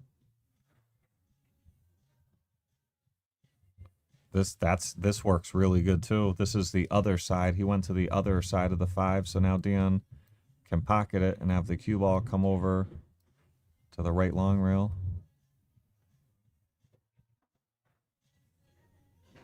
How's the speed? He's all right. Got a little off angle, but he got so close to it that this is very easily controlled. Just Just draw, just a tiny bit of draw. Dan's saying come across. You don't have to come across. You can just pop this in with a little draw. Yeah, that's okay too. Perfect. Roll it in, follow to the rail. Looks like we're headed for 3-2 Dan and Rogers. I don't see any problems here. Even if he's dead straight and you can't go to the forward, you just stop it. He should be fine. Yep. No problem. Dan and Rogers taking care of business.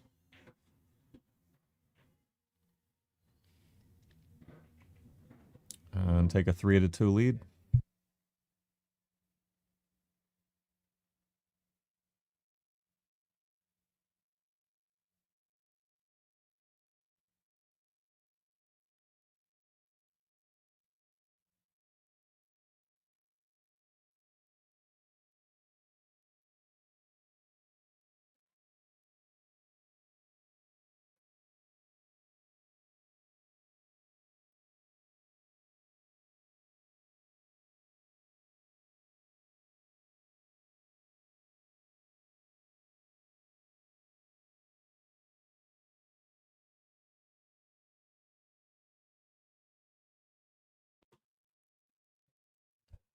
All right, Dan to break.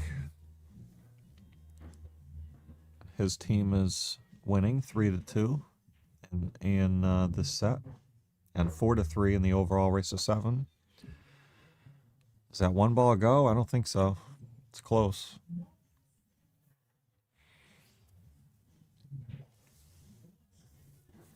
If it doesn't go, Rogers can play a decent safe here. He can shoot the one here and nuzzle up the cue ball right there.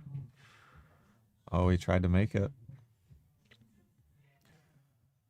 And he's going to give up a look on the one. Top left corner to Nate Johnson here. We try to do one of these.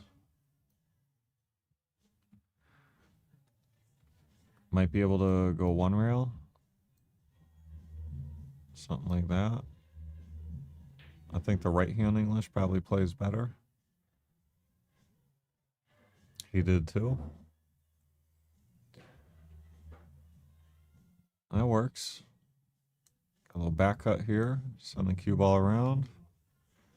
Probably for short side on the 3.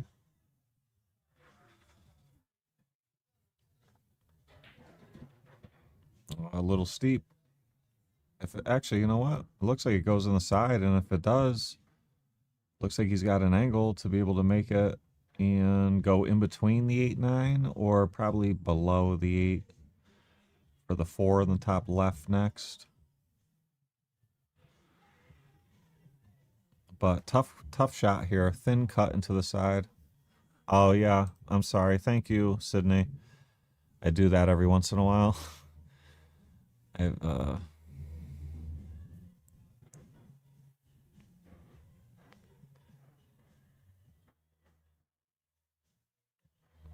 right, so let's see. Can Dan play the gap?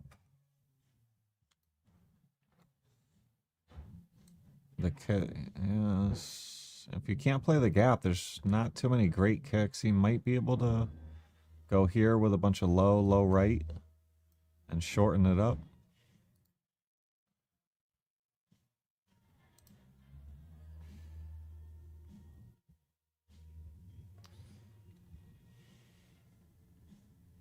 He's going to try to get in that gap. It's going to be close. Hey, hit the 6.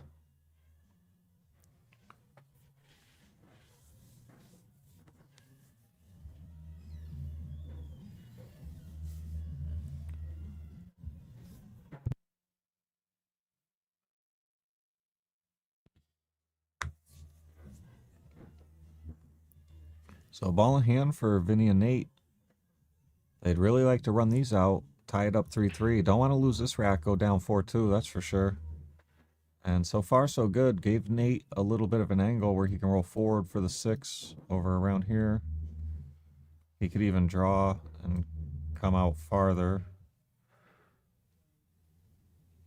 Yep, this one, don't want to, yeah. It looks like Vinny's going to be jacked up over the 8, but if he's straight, all he has to really do is stop it or roll forward, depending on the angle. Looks like he's got an angle to go forward.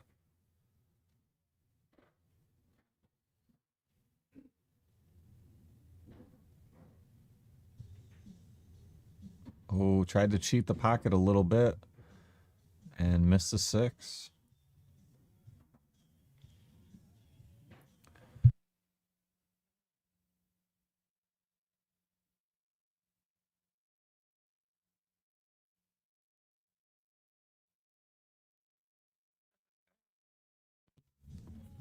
So Roger's going to play safe here.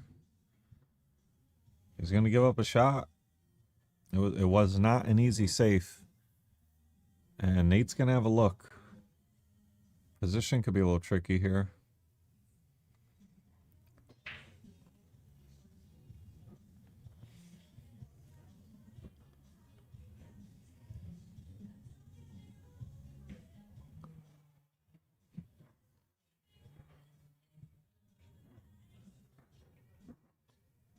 Watch out, 9 ball. Yeah, he's behind the 9. I don't even think he's got the edge of the 7. Might have to swerve a little or kick at the top rail. With left-hand English, I think he's kicking.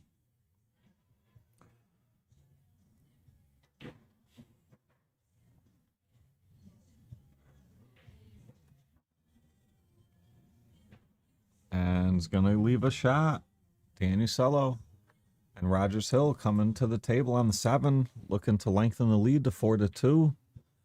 This is a big set here for Quantum Break.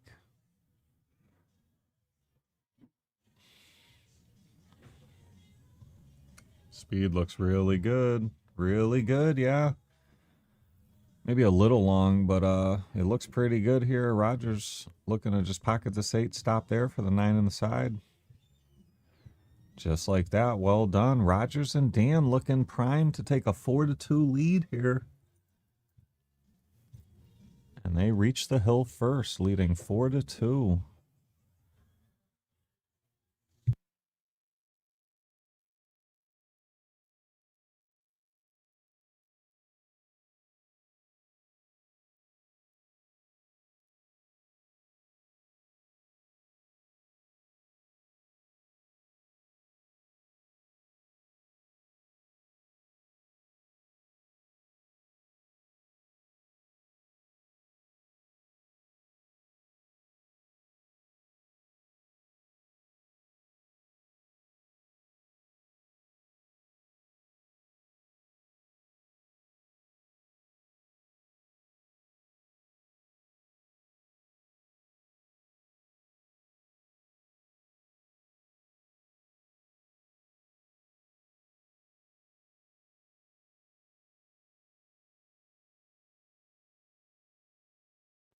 Guys, it's supposed to be 4-2, correct? I think they missed a game out there. Just want to, I can override them and correct it. I just want to make sure I'm not messing it up here. I believe it should be 4-2, Rogers and Dan.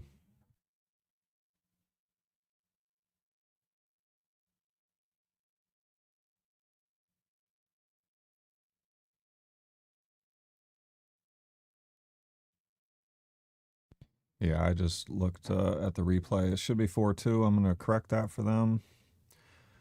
And there we go. All right, 4-2. And let's see. No good. No good. Rogers and Dan are going to have a look at this 3. And the way the balls lay, if they get good on the 4, they could run these out for the win here. It's tough to get good on the 4 here. I think we're going to see a lot of force follow here. Very tough shot. Look at this shot. Very well done by Rogers Hill. And he put Dan in beautiful shape. Pocket the 4. Come up and down for the 5 on the side. 6 on the side. And 7, 9. Great position to run out here. Great shape. I just got to keep it together. Keep your lines. Oh, watch out, Dan. Watch out, Dan.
All right, sorry guys. Just had to take care of something. I guess the scoring tablet died out there, and just got to get that back up and running real quick. But Nate Johnson,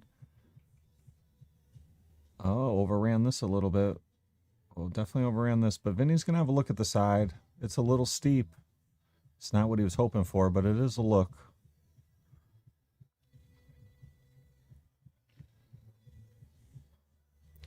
If he misses this at the right speed, short or long, 9-ball may end up top rail and not sell out.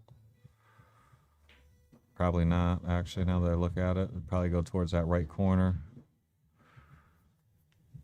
Tough shot here. These diamond side pockets are not very forgiving. 4.5 inches. And this is very steep. Tough shot.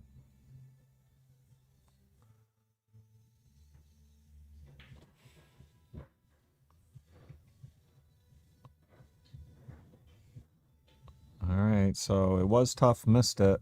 And it's going to give Captain Dan Usello for Quantum Break a pretty good look at this 9-ball to extend his team's lead from 4-3 to 5-3 in the overall race to 7 sets. Oh, cannot make the 9, and watch out, cue ball. Oh, he's all right. And I think that's going to bring up Nate. Nate's got a real good look here. Pocket this, keep the game, keep the games moving, keep his team alive here.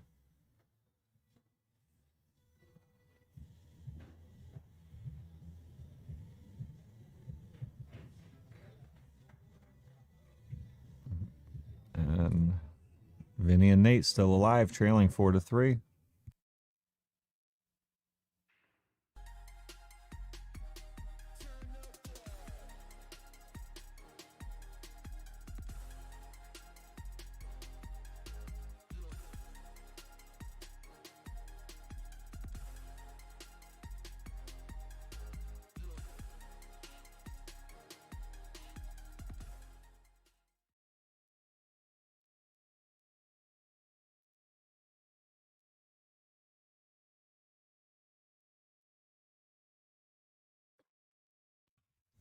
All right, Rogers to break. Let's see if the wing ball cooperates. Wing ball did not go in. 1 ball did. 2 ball coming up for the side.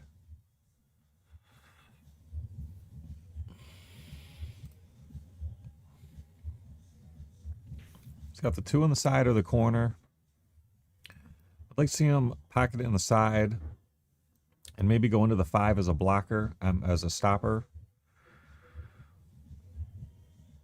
Yeah, that's what he tried to do, but he caught the 5 thin. He wanted to hit it full. And now Rogers stuck behind the 5.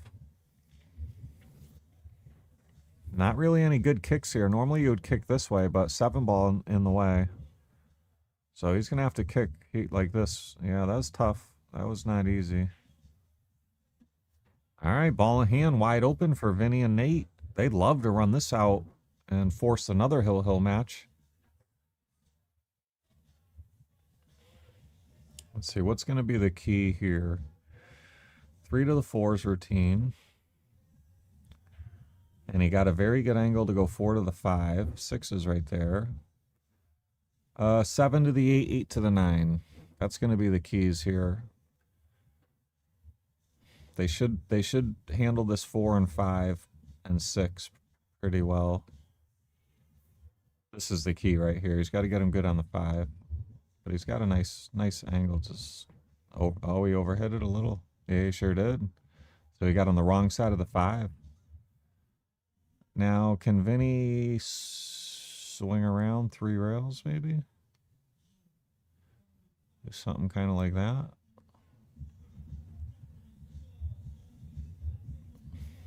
Nate, I think, is talking about banking the 5 and trying to play some sort of safe. I don't know if that side pocket might be in the way. I don't know.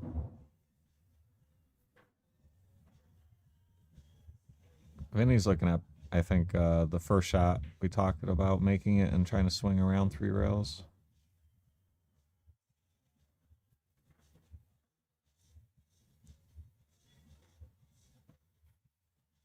Oh, he tried to stay up table inside English, yeah. And that was very tough. Missed the ball. And now Dan and Rogers, great opportunity.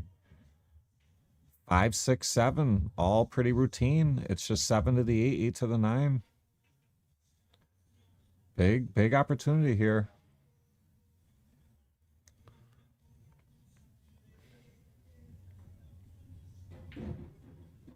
Just roll this one in.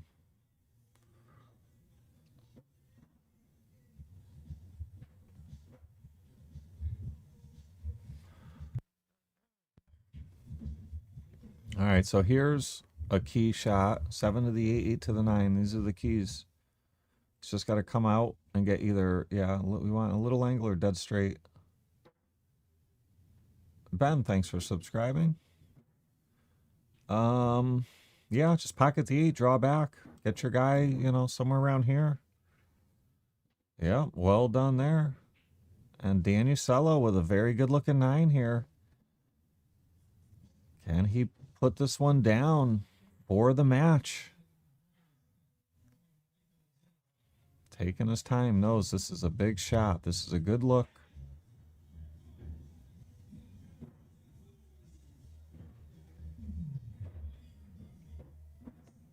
And Dan Usello gets it down. Rogers and Dan defeat Vinny and Nate 5 to 3. And that's going to add another point for Team Quantum Break. And they now extend their lead to 5 to 3. So coming up next, we're going to have Dan Usello going right back out there. Captain versus captain. He's going to be playing Pete Genovese. And they're going to be playing singles 8-ball. Race to 5. So you guys know the routine. Quick little 5-10 minute break. See you soon.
All right, guys.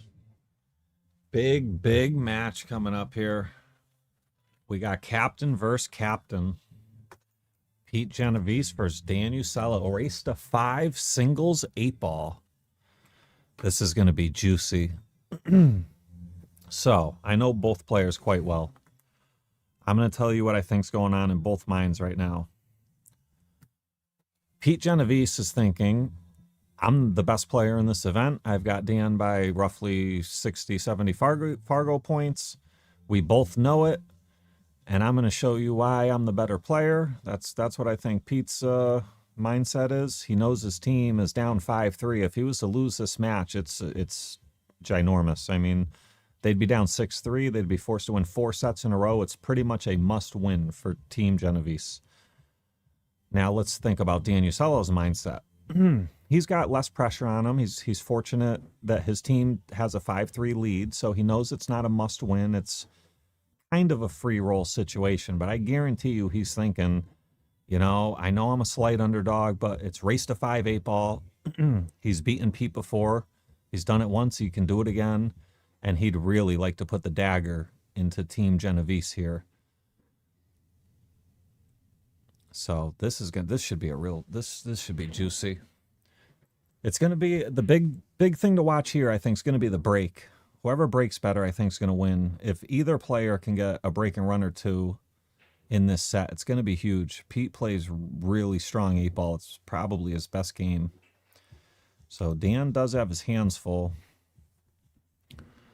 But the deal with 8-ball is if you commit to running out and you fail to run out, you're in big trouble. I don't care who you are. Both of these players will punish you if you do not run out.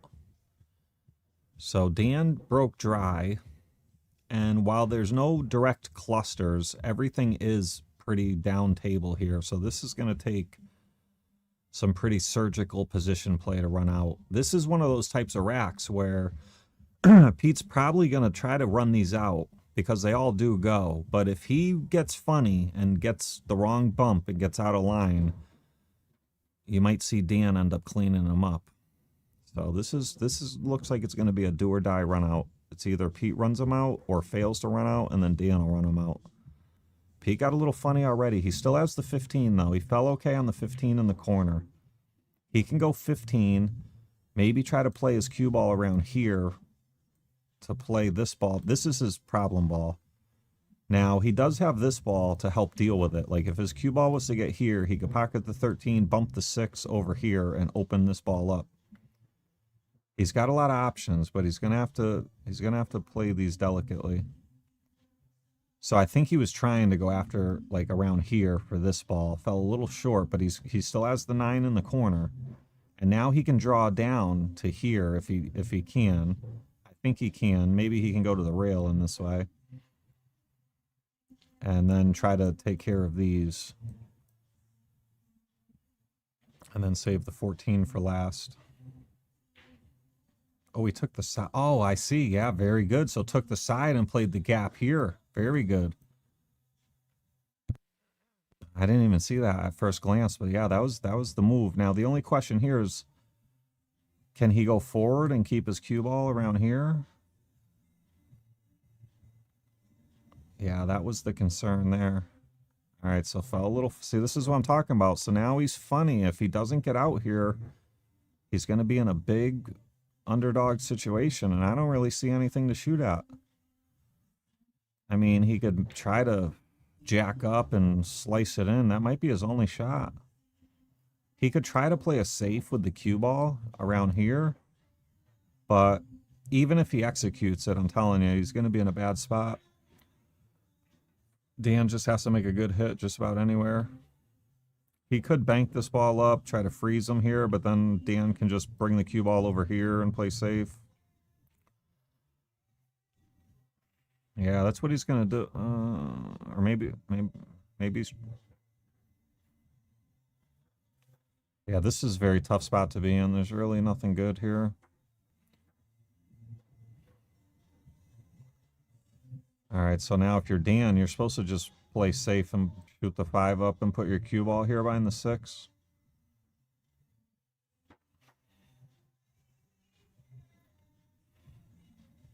even if you don't want it, like he's pretty jacked up, even if you feel nervous about executing, you can just stop right here. You can just jack up and just stop it right there.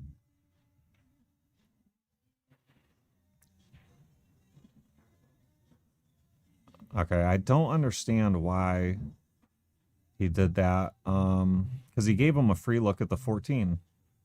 He could back cut it, probably doesn't lead you to anything good. But I mean, what if he back cuts it and tries to stop the cue ball on the 2 or something and then has a cut? Like, he didn't have to give him any look. Now Pete's got some options. Pete's a very dangerous player. You don't want to give him any options.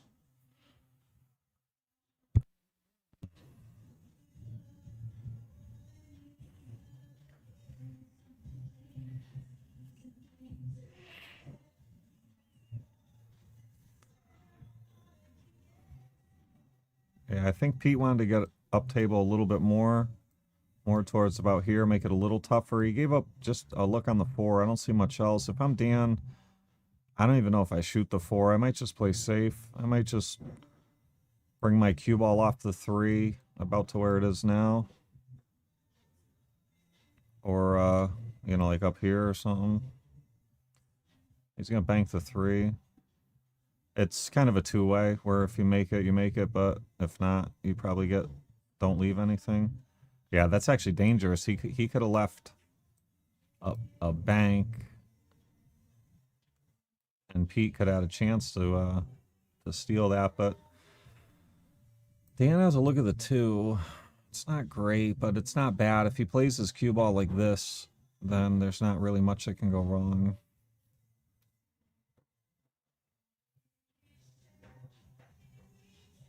A 1 ball? Alright, he's got to look at the 1. This could open everything up. If he back cuts the 1 and maybe draws into the 8 and pushes the 8 over here, that could actually work out real well. He'd have a look at the 7 or the 4 or the 6. I don't know if he could actually draw enough to hit the 8. He might get the underneath the 8. Either way, though, he should come out with a look. He could play safe off the 5. He could just shoot the 5 towards the 8 and draw his cue ball behind the 1. Just got to make sure the 8 doesn't go in the corner, that's all.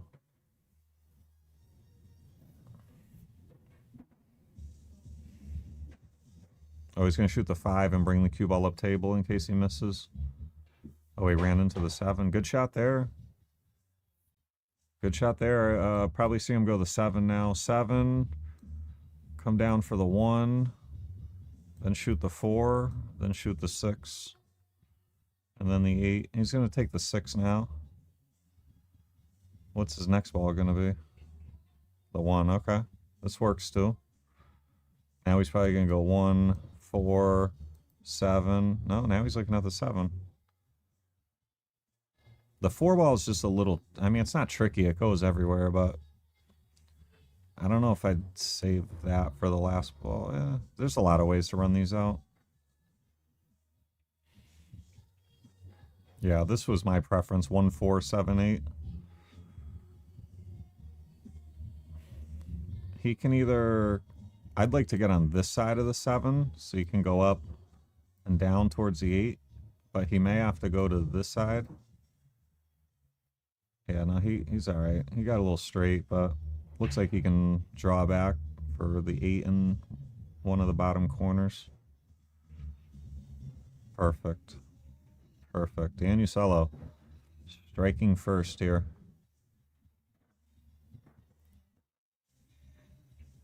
And takes a 1-0 lead.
All right, Pete to break. Pete has a very good break in all games. And I jinxed him. He broke dry.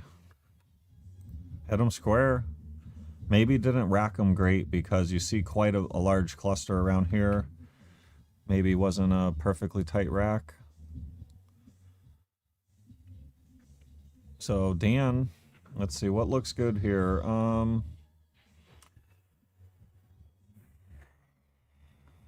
I guess.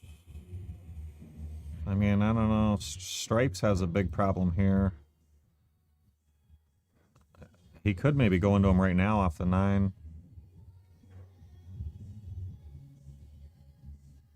All right, he's got the 11 or the 12. Probably the 12. Oh, does he have the 10 in the side? That would be... Oh my God, he does. Oh yeah, this starts to open things up. So now his only ball he's really got to worry about is the 15. It goes in the side after that ball's gone, or maybe it already does. That's about the only place it goes. It's going to be tough to get position on it, too, because that 7 ball. It's going to have to do it off the 11. So if he... I don't know if he can, but if he can back cut this in and come down and hit the 7 as a stopper for shape on the 15 and the side, that would look good. It might be a little thin on the 11 where you got to really hit that 7 full. It's tough to do, but you got to try something. And even if he outruns it, he still has this 14, I think it is, in the top right as an insurance ball. Oh, look at this. Look at this. It gets a sweet rub off the 7. Now he's got the corner. And it looks like his angle's going this way where he can bring his cue ball over here for the 14 next. This might have worked out. If he's straight, he might be able to draw back this way into the 5. Bump that and then shoot the 14. Yeah, he's jacking up, so he must have to draw out. Don't want to hit the 2. Oh, he did hit the 2 and drew beyond it. Look at this. Daniusello. Surgical. So I guess you play the 14 and you come out for the... What is that? The 13 in the side pocket next? Oh, overrolled it. Watch out. Watch out. Watch out. All right, he still has a back cut. But what is he going to be able to do with the 8? Can he do one of these? Something like this? Try to get here for the 8 in the side next? May have to put a little bit of reverse, some right-hand English. But even if he doesn't, he might be able to do one of these. If he just plays it more center ball or a little left, it might do one of those. This is touchy. Oh, he caught the 1 ball. Caught the 1 ball. Trouble now. You gotta do something. What do you do here?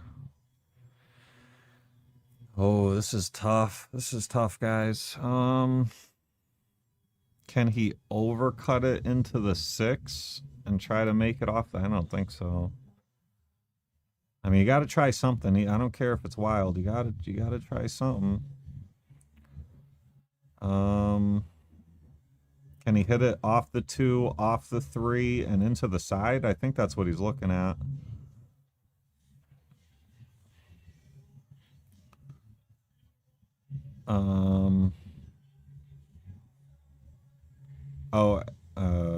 Maybe off the 2 like this? I don't know. It looked like he called this corner. But the 4 ball looks like it guards the bank, unfortunately. Let's see.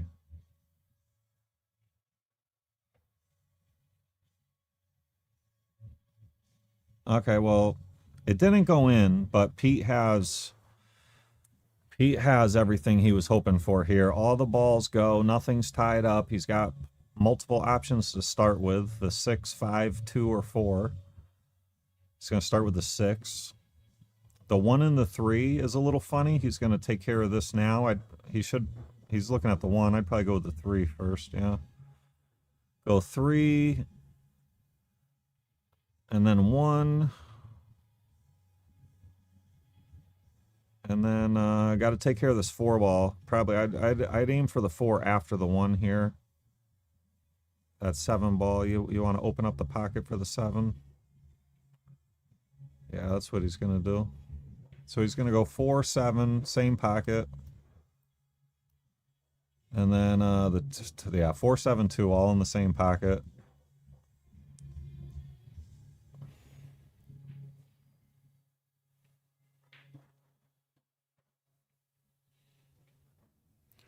And he's going to play the 5 in the probably the top left corner.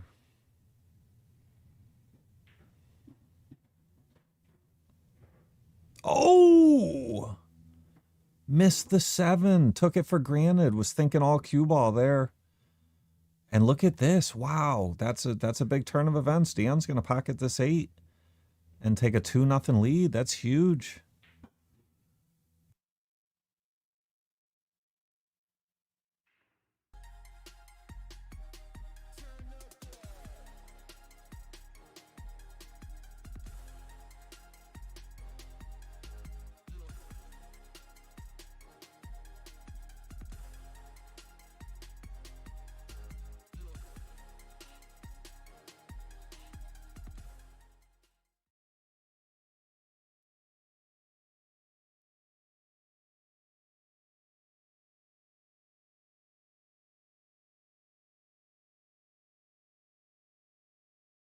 Wow, that was huge, guys. That was absolutely huge. But it's still only 2-0. Still early in the set. Pete's a veteran. He's not going to let that he's not going to throw the set away over that mistake. I'm sure he's not happy with himself, but he knows he can still pull this one out, but he's going to have to earn it. Dan's not going to give it away. Was that dry? 2, 4, 6, 8, 10, 12, 14, 15. Dry break. So here you go, Pete. You're right back in the game. And they're all open. The only slight issue is these balls being a little tight to the rail here and they don't go in the corners. If the 7 goes on the side, you have to start looking at solids immediately. I don't see anything bad with solids. This is a little goofy, but you can play the 6 and that, or the 4 in the corner, or the 6 in the corner. So solids is what you have to start with. He can start with the 5, and then he can take care of the 3, and then he can go after the 6-4 or the 1-7-2. He came back now for the 7, I think. Yeah. Yeah, this is actually very good. Get rid of the 7 ball now. No? Oh, what's he doing here? Oh, he's got the 2 ball on the side, but I don't know about where the cue ball's going. Okay, he could play the 2 on the side, stop on this ball, and then shoot the 1 in the corner. But if he glances off this ball and goes this way, unless he ends up with the 6 in the side or the corner, he's not going to like being down there. Unless he has the 7 in the side. This could get tricky after this shot. This is a big shot here.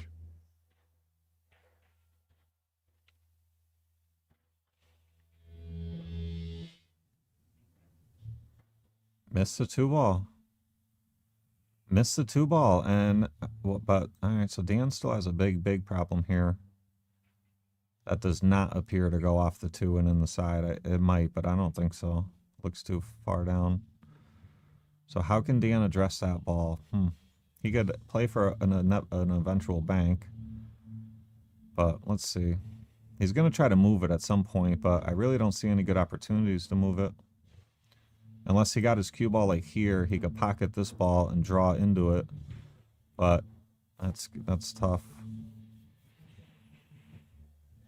And now this ball being over here is not great either. I mean, it's not terrible, but it's tricky. He might shoot the 15 and try to come up into like the 1 or the 7 now.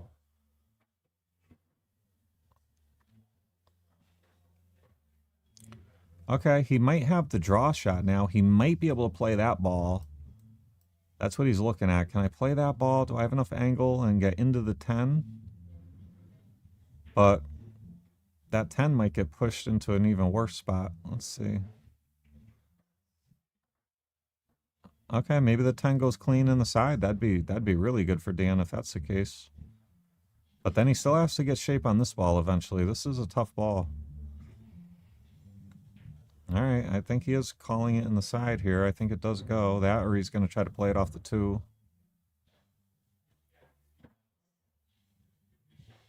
All right, so not a bad shot there. He missed it, but he's creating big Pete's got big problems with these, especially the 7 and the 2. The 1 appears to go, but he'd like to use the 1 as a breakout ball. Like if he could get his cue ball here, he'd shoot the 1 and go into the 7-2 and break those up. But yeah, Pete's got his hands full here. What could he do? I don't know. This is tough.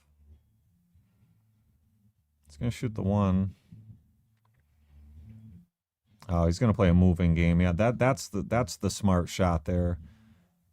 If he tried to start running out from there, he would have it wouldn't have been a good decision. That was a very good shot there. He's gonna have to move. So Dan's got the edge here because he has a breakout ball with this 10 in the side. At any point in time he's up table, he can shoot the 10 in the side and break and hit the 2 and break all of those open. So advantage to Dan right now, but Pete is a very good 8-ball player and moving player. We made a mistake there. So Dan, if Dan's feeling good, he can do it right now. You go into the 10, that's what he's looking at. Now the key is the 2 ball. The 2's got to break open the 7-13. It might go to the rail and kick out the 13. It might go straight into the 13 and kick it out. Let's see. Don't baby this. Hit it medium. Don't roll it. Yeah. Oh, the 2 found the gap.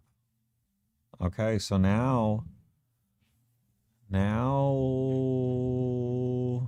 maybe advantage to Pete.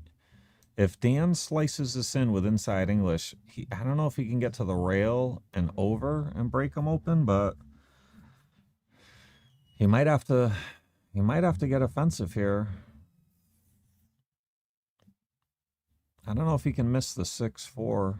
I don't think he can. Yeah, I think this is... So he's putting it here as a breakout ball so that if the cue ball can get over here, he could pocket this ball and go into him and break him open. Pete has the 2 ball as a breakout ball. He's going to try to run these out. If he can get his cue ball anywhere here, he'll shoot the 2 and he'll have the cue ball go into the 7 and break that open. He could do it with the 4. He could shoot the 4 and draw back to over here. And then the 1's a good insurance ball in case you don't get a look on the 7. That's the move. Unless he can just follow forward right now. All right, so now he's not going to have... The problem going this way is now you have no insurance ball. He's going to do the same thing. He's going to draw back to over here. But if you don't get a look at the 7, you're going to be in trouble. Or he's going to draw into him. Maybe he draws into him. Oh, he went 3 rails into him. Oh, no good. No good. Advantage. Wait, what just happened? Some sort of foul. Some sort of foul. I'm not sure what that foul could have been. Maybe he grazed a ball with his hand or his arm on the follow through.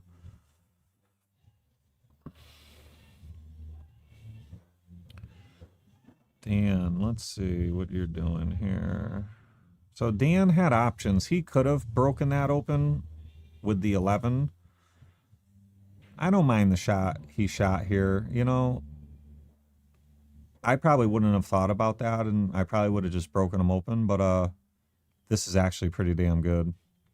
Because of where the balls lay, it's almost impossible Pete doesn't give up a look somewhere. The question is, will it be a good look? Yeah, it's going to be a good look on the 13, I believe that is, bottom left corner. 13, 11, 9, 8. Or 13, 9, 11, 8. Kurt says double hit possibly. Yeah, it's possible. The cue ball didn't look like it went double hit. I mean, it looked like it swung around 3 rails like he intended. All right, so now you got to go 11, 9, 8. You should be okay. This lays pretty decent. It's just got to be good. 9 to the 8. Go to the rail. Yep. He might have got a little funny here. He doesn't want an angle. Nah, he got down quick. He must have got good. He wants an angle straight or to the left. He doesn't want to go towards the right. Yeah, he was straight. He's okay.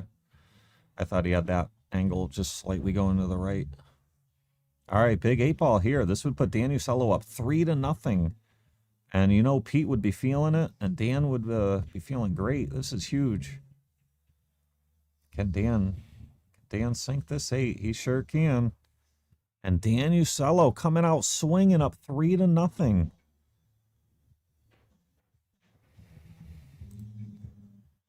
All right, Pete, time to get in gear, buddy. Down 3-0, race to 5. You've been here before. You've battled out of, I'm sure, much worse situations than this many a times. He's going to take a bathroom break. That's a veteran move. Things not going your way. Probably feeling a little frustrated.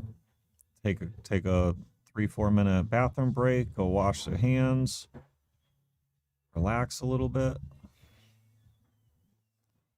This is big.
I was just thinking about it. Another layer of this match is not only captain versus captain and underdog versus slight favorite, and with the 5-3 score count makes it obviously a huge point for Team Genovese. But these players, for the last cycle in the list here, Pete was number 2 and Dan was number 3. And Pete went to Vegas for APA and had to forfeit. And I'm sure he, wasn't happy about that. So Dan's trying to, he overtook him in the list from 3 to 2 on a forfeit. And he's trying to beat him in the singles, which is captain versus captain, in a huge point. So Dan's really trying to stick it to him. Oh, watch out, cue ball. Watch out, cue ball. He's all right. All right, so he has a starter on the 1 in the side. That's about it. That's high percentage at least. The only issue with solids is this, and it's actually quite the issue. It doesn't go in the side or the corners, the top left or bottom left corner. He does have the 3 ball close to it to try to manufacture something, though.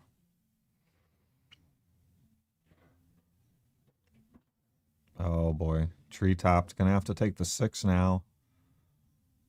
But I'll tell you, if he makes the 6 and can roll up to about here.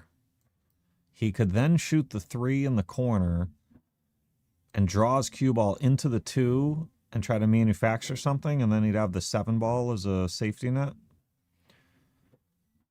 All right, he's looking at a safe. He's looking at pocketing the 2 into the 10 and leaving the cue ball, probably up table, or maybe even wedged with the 8. I don't know. Now he's thinking about the run out again. This is tough. He's fully elevated and stretching a little bit. This is no gimme here. And if he makes it, then he's going to have another tester on probably the 3 ball next. Great shot. Great shot. So, all right, so now I think it's time. You shoot the 3. You go into these. You have the 7 in the right side pocket as a safety net next. He wants the 2 to make the 10 and just lay up by the side. That would be ideal, but I don't think it's going to happen. 2 ball probably is going to go towards the 8. Oh, this is... Oh, we missed the 3. I took my eyes off the 3. Wow, look at this shot he pulled off, too. Had he had made the 3, he would have the 7, he would have the 2, the 4. He would have been looking primed to run out. And now, Dan Uccello is looking real good here with a 3-0 lead. His only issue, once again, is this 10 ball. I think that 10 ball was just in like the same spot last rack, too. It does bang cross side, but he doesn't have to do that. I mean, he could probably jack up, make the 11, and try to play over here for the 10 in the bottom left next. That's probably what I would try to do, because if you don't like how you land on the 10, you could just shoot the 13. That looks pretty good. I like that. He's not looking at it. He's going to try to come back for it later. The only issue is it's going to be tough to get back there later. That 11 doesn't set you up to it very well. Unless you get real good on it. Is he going to draw into it right now?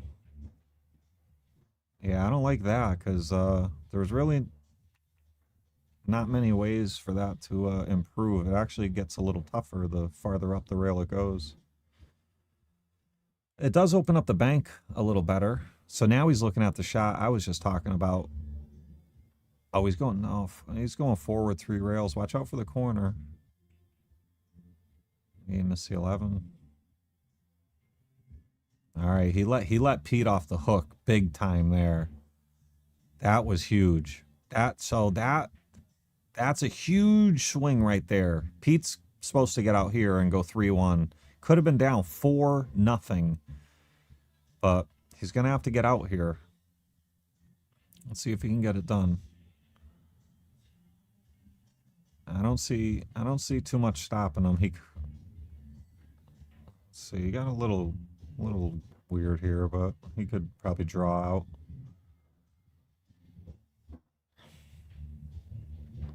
He's going high 2 rails, high right 2 rails out of the bottom left. Came out real good. Now we're going to go 4-2-8. 4-2-8.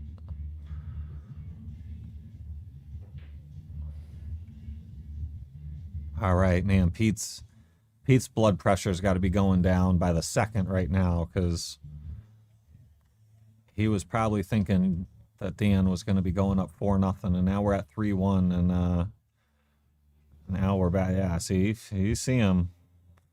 That was a big game, but Dan's still liking it. Dan's up 3-1 and breaking.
All right, guys, I'm joined by Hunter Smutney in the booth. How we doing, Hunter? Oh, he's drinking all that.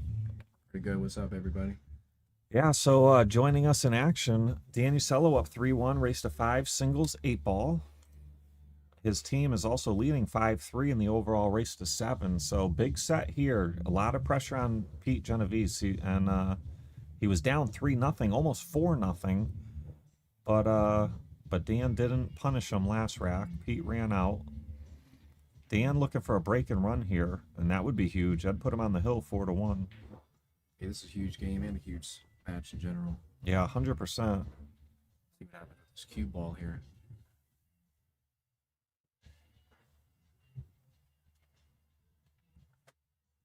And he came right in between the 1 and the 6. He ended pretty good on this 12 ball.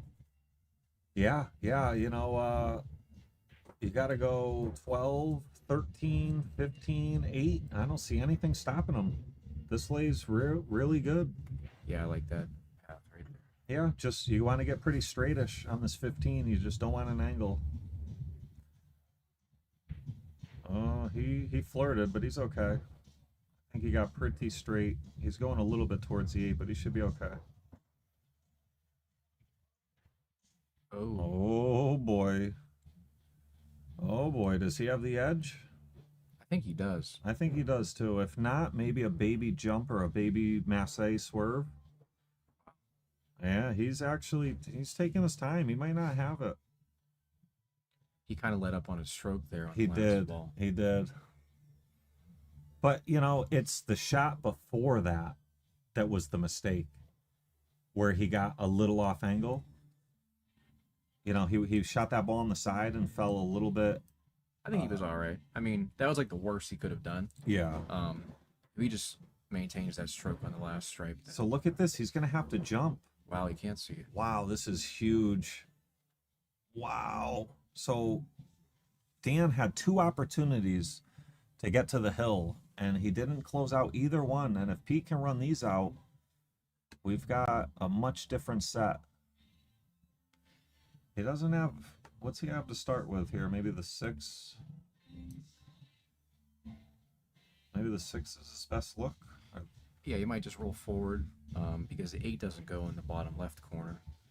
Yeah, yep, that's true. Nice shot, fired it in.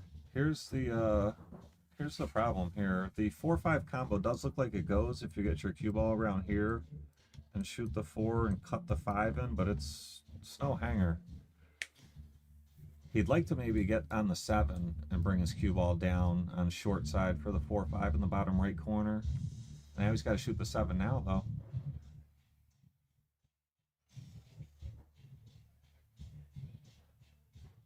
This 3 ball, if it doesn't go on the side, is a little goofy as well.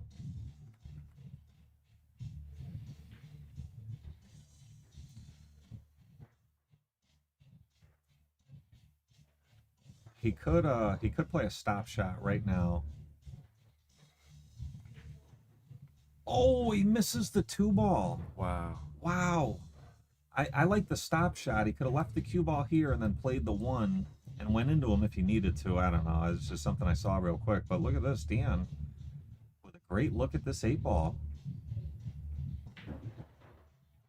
And Dan pockets the 8, and that's good for a 4-1 lead on the hill.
All right, Pete to break, and he finds himself down 4-1.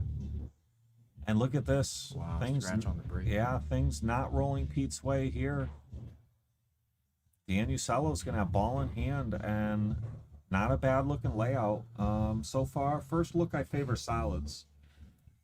Second look, I still favor solids. You can't really go with stripes because 9-ball doesn't look like it passes the 2. And there's really no problems with solids. Once you handle these 2, the rest of the solids all go, and they're all neatly here down table where you don't have to move around too much. So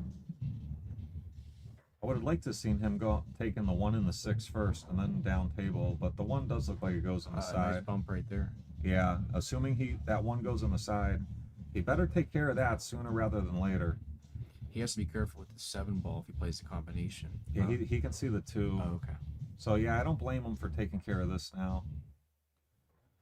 But that 1-ball, I'm telling you, if you mess around, I might take the 1 right now. Roll it in, come to here, and then you got the 7, 3, 4, 8. But he's actually, I don't know. You better be careful. What do you think, Hunter? I might shoot the 3 and then try to play the 1. Yeah, actually, yeah, it. I think that's better. You shoot the 1 because it brings you I'm sorry, you shoot the 3 because it brings you real close to the 1. Is that right? Yeah, that was my thinking. Yeah, I think you're right on the money there. Dan looks like he's going to get stuck with the 4-3-1-8 pattern here. He better hit his spots. Yeah, so the key here is you have to get real good on this 1 in the side. And I don't like his angle. And he's going to have to probably draw back like this. I don't know about going forward here. If he has to, he can play the 1 off of that 13, it looks like. Yeah, if he hits the warp speed. All right, so he chose to go forward, and now he's going to lag this ball into the side, and this is missable.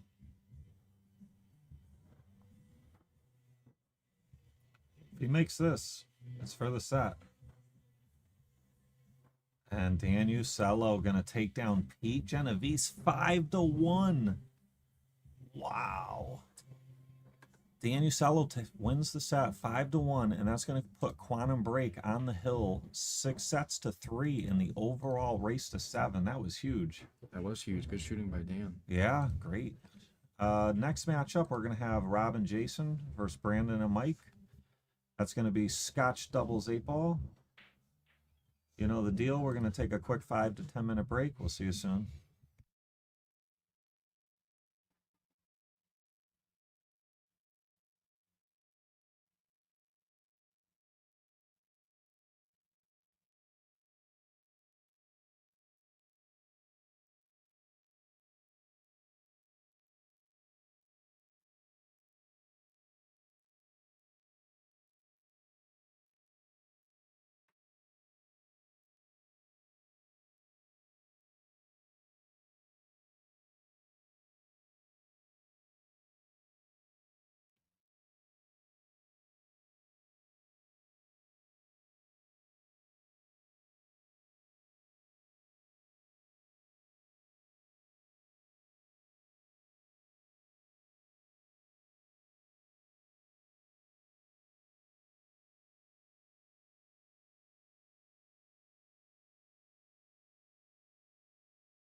All right, guys, about ready to go here. So Dan Ucella with a huge win over Pete Genovese, 5-1. And that's going to put Quantum Break on the hill, 6-3 in the overall race to 7 format. Team Genovese backs against the wall, has to win 4 sets in a row. And Quantum Break, you know, they're going to make them earn it. Let's take a quick look at what we got coming up here. So, Team Genovese has to win to stay alive. And we are in match number 10 right now. Rob and Jason for Quantum Break versus Brandon and Mike for Team Genovese.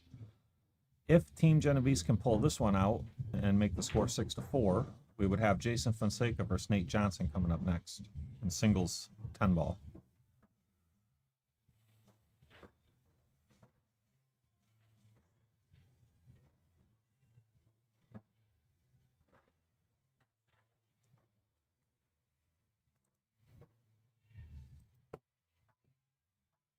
All right, guys, here we go.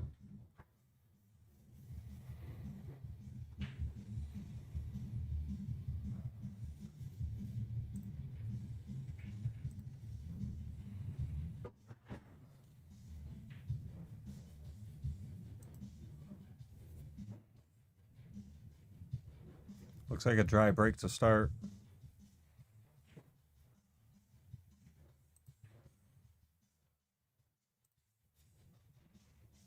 And Jason's going to start off with solids, shooting the 6 ball.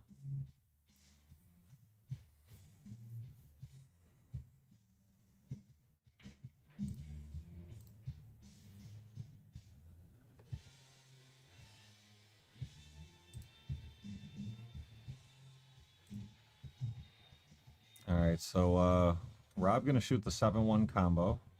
Real soft, leave the 7 right there. Solids are open, but they're going to be delicate here. 3 ball, a little tricky. Let's see what pattern they're going to go with here.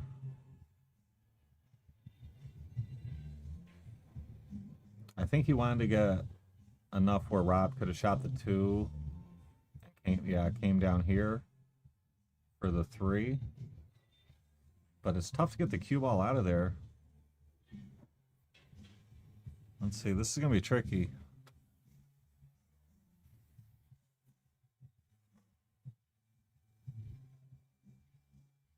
All right, so now the 5. Now I wonder if, yeah, Jason can make the 5 and come around here for the window on the 3 would be great.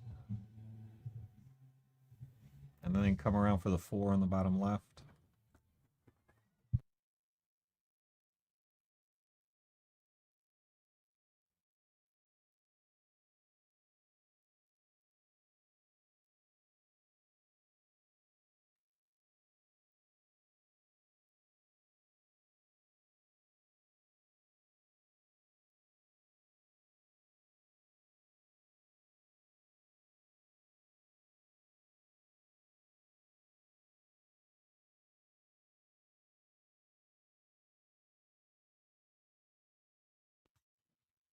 All right, so got a little funny here on the 3. Gonna try to masse. No good. So that's gonna bring Brandon and Mike to the table shooting stripes. A little bit of congestion right here. As soon as you get the 10 out of the way, then they both go. Probably start off with the 14 in the corner here. Could cut the 12 as well. Yeah, I think if you shoot the 14, you can get kind of natural shape 2 rails for one of those balls on the side. Possibly. Yeah, I like that. Got to hold the cue ball though. Can't let it go too much. Yeah, this looks real good. Yeah, that's real good. Now you can shoot the 9. You can shoot the 10. Oh, the 11. I didn't see this. The 11 is a big problem.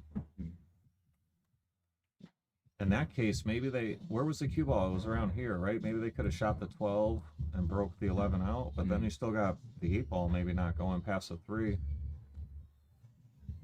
Looks like Brandon's going after the 15, yep. All right, so how do you get out from here? Maybe later in the rack, you shoot the 15 here. Yeah, I don't know. They're going to have some issues. This is going to be tough. Maybe you shoot the 11 all the way up, like take the 15 and the 12 and the 11 all the way up. Yeah, and then you'd have the 8 in the bottom left. Mm-hmm. Yeah. Mike bobbled the 10 ball though, or he played maybe a safe. Because yeah, if Rob can move the 3 ball for them, that would work out very well. Going rail first here. Yeah, try to make this one rail first. Tough to get shape. Yeah, looking like a back cut. It's gonna be real thin. Watch out for the cue ball or a scratch here, or maybe even back and forth. Karen might be on. Yeah. Yeah, it wasn't easy. That's for sure. And now Brandon and Mike. Wide open table, no issues. Just got to run them out, stay in position. Got the 9 on the side next.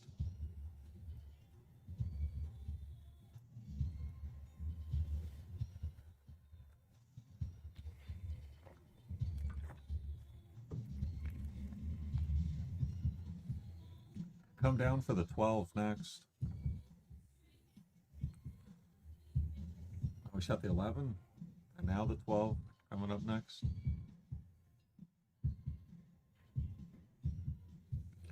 They have options here.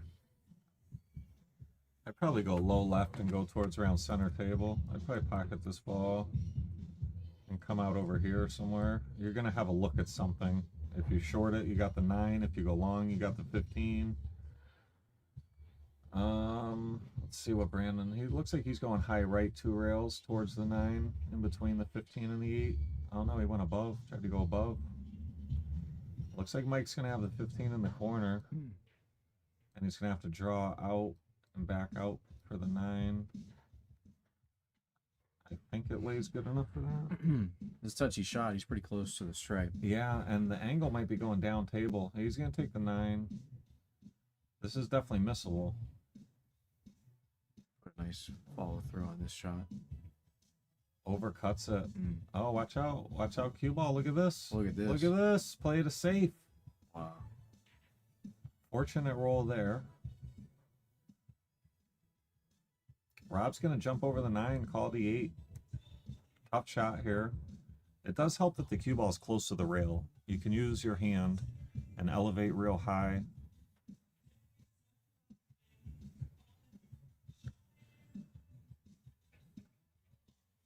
Not a bad swing. It was tough. Look at the 8 next to the 15. Yeah, look at this. Wow. Each team getting a pretty good roll there. I think if you're Brandon, you bank the 9 to the rail and out, and you send the cue ball up here, and you try to use the 9 as a blocker. But even if you don't, what are they going to do with the 8? They would have a potential carom off the 15 in the corner. That's about it. Maybe a bank off the 15 on the side, but pretty tough either way. He could send the 9 that way and draw off it and try to bring the cue ball down here. But you might give up a back cut on the 8 on the side or something weird like that.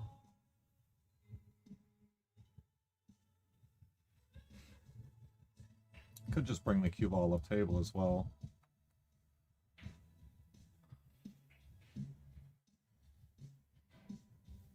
Yeah, nothing wrong with that. So from here, the only shot I see is maybe off the 15, but I don't think it lays all that great. I think the 8's going to go high. What do you think, Hunter? You see anything? Possibly you can try the carom. If it's going to go high, then the way to lengthen it out would be to use draw. Right, but it being this far away, that draw tends to turn over on you by the time it gets to the 8. Right, you want your cue ball to be sliding when it makes contact with the 8. Right. Tough shot, very tough shot here. Wow, very good attempt. Good try there. Yeah, very good attempt. I think you have to take the 9 first here. Well, actually, you don't have to. You could jack up and draw back, but let's see. What would I do here? Yeah, I don't know.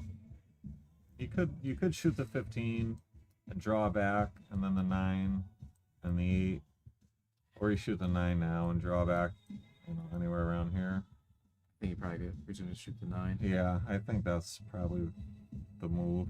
Tough shot though. Definitely no gimme. But he did draw the cue ball back. Yeah.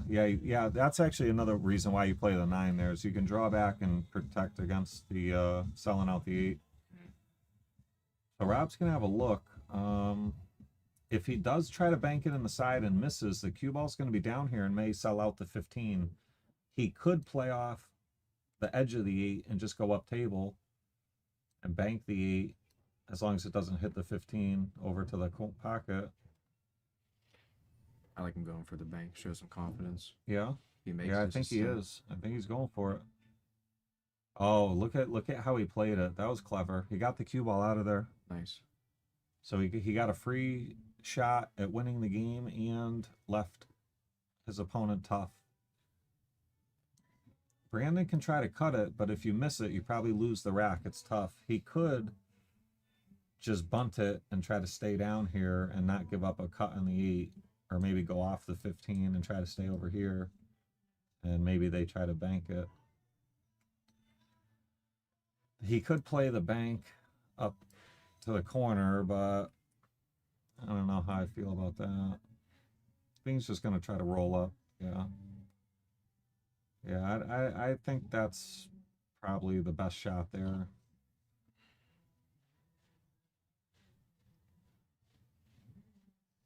He's swinging here. I think he's going for the bank. Yeah, take it. The lay's pretty good. Not a bad attempt. And now that's going to bring up Mike and Brandon. Pretty good look here. Probably come up for the 8 on the side. Oh, we hit that short. That's well short. Brandon does have a cut at the corner, but this is definitely missable. You see these get under hit a little to the rail quite a bit. Tough shot here.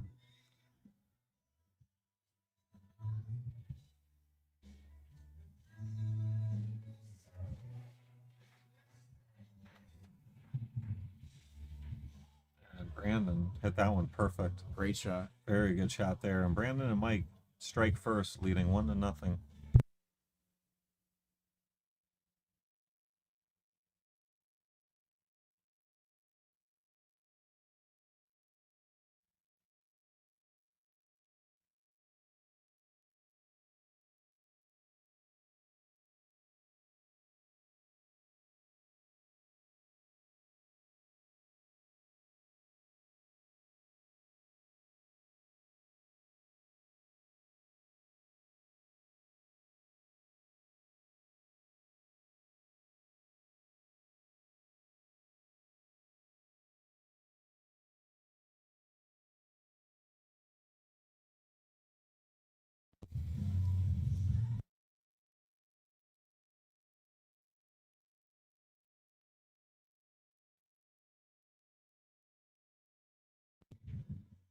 All right, how's the break looking? Pretty good. Look at this spread.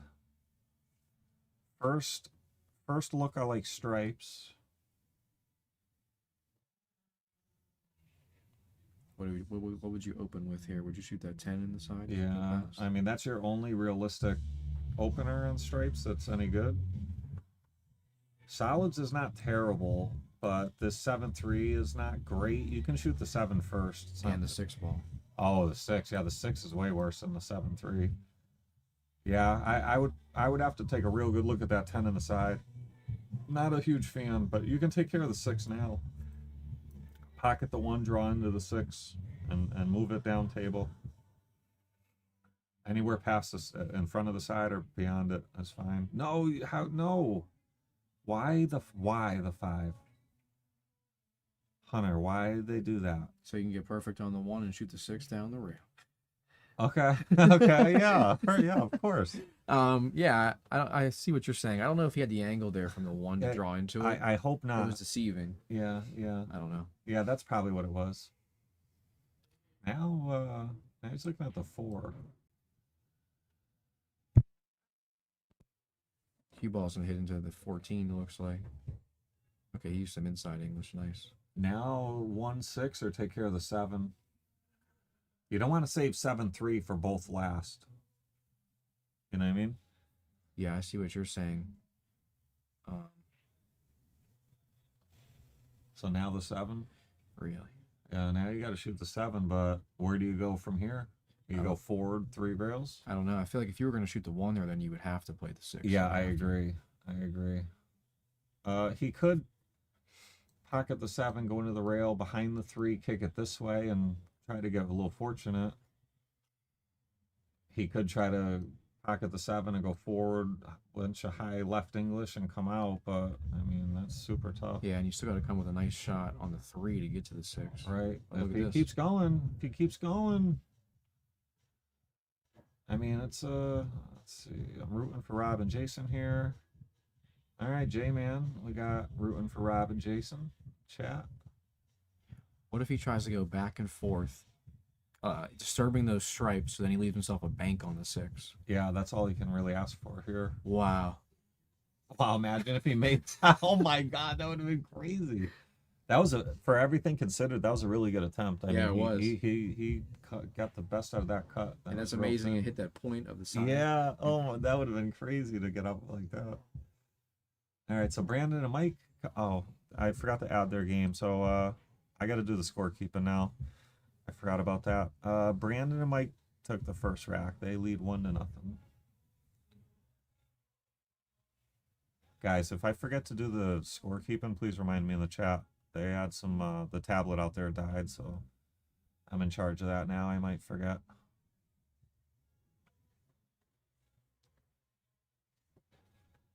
All right, so what's the play here?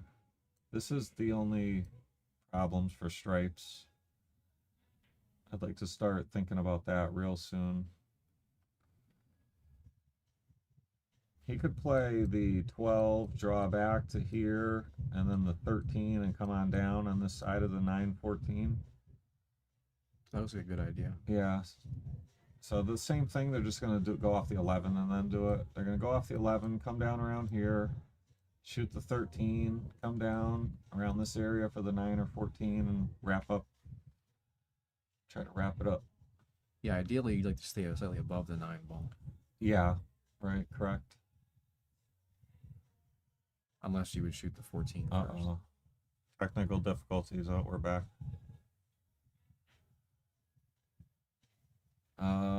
Brandon went down there to try to get on those balls and overrolled them. Mike still has the 13 in the side, but gonna have to get that cue ball out of here. He's looking at shooting the 9, but then he'd be jacked up over the 3, and that's super tough.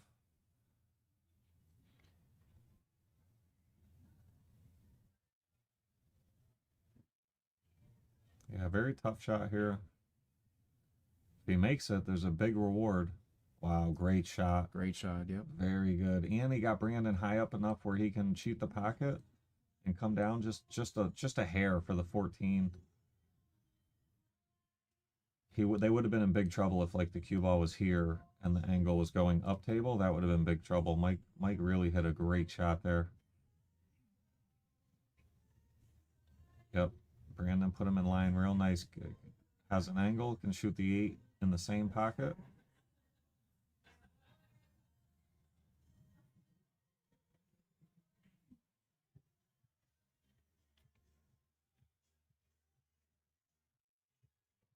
Very good shot there, good speed.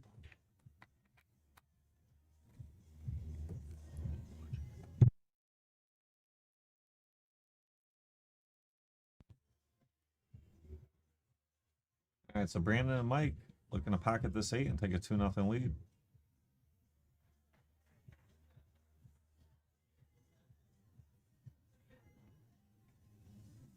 All right, very nice run out there. 2-0 lead for Brandon and Mike.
All right, Mike Wyant to break. Brandon and Mike leading 2-0.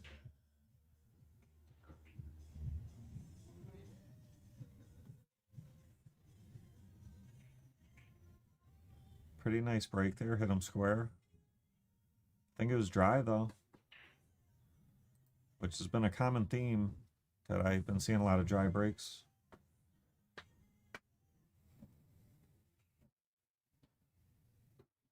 Pretty good looking layout. A little bit of congestion here. 7 and 14. Yeah, the 4 ball. So I guess if he takes solids, he Oh yeah, yeah. This 4 ball with solids is 6 ball could get you there, maybe for the 4 on the side or 4 in the corner. Yeah, or maybe you could shoot the 5, bump it. You maybe draw back and play the 7. I think he wanted to get right here for that 4 ball next, but they got the 5. Can he shoot the 5 and draw into the 7 as a stopper, and then shoot the 4, and then could probably come back for the 7? So it looks like that might work. Or all right, so they're gonna go up table and then come back down table. I'll tell you, saving the 7 for 4 last is super dangerous. Sam, thanks for liking the stream. Well, he gave him an angle. You know, this one a little thin, but we're gonna see him, I think, try to drop into this zone right here. I don't see anything else. Very touchy. Yeah, this is very touchy. I don't know. It might be so thin that he has to go down to the bottom rail and back. I'm not sure if he can hold it. You have to watch a scratch off of one of those balls. This might work. This might no. That was close. If he could have stopped like right here, he might add the 4. Would have been close. But this is trouble. This is big trouble. Kick at the 7 and call the 4, just in case you hit a 1 in 100. And even if you do, you probably don't get a look on the 7 next. What do you think about trying to kick slowly at the 4 and just have it like touch the rail? Is that too passive? Like No, go to this? the top rail. Go the other way. Oh, the top rail. But like this. Yeah, I mean, yeah, maybe it locks up with this ball or something. Well, wow. Yeah, fouls. Does remove a ball off the table. The only problem with stripes here is this 14, but they do have ball in hand. They can open it up or maybe pocket it in the corner. If they can't pocket it in the corner, they can put the cue ball here, shoot the 10, and go into them. They can shoot the 9, put the cue ball here, shoot the 9, and go into them. Yeah, you could try to maybe split the gap between the 8 and 7 if you shoot the 9. But he hit that good also. Well, it's still got a little funny here because the 7 is blocking the position to shoot the 14 in the bottom right. But let's see, they're gonna have plenty of opportunities. They could always play safe if they have to as well. Look at this. Look at this. Might have this ball. Might be dead straight on this. Better hope so. I don't know if he's got the maybe he's got the 15.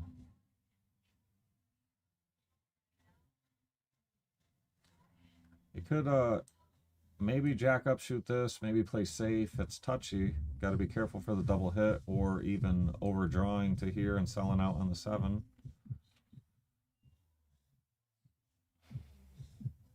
He might be able to just tap this ball and come back and land somewhere in here as a safety.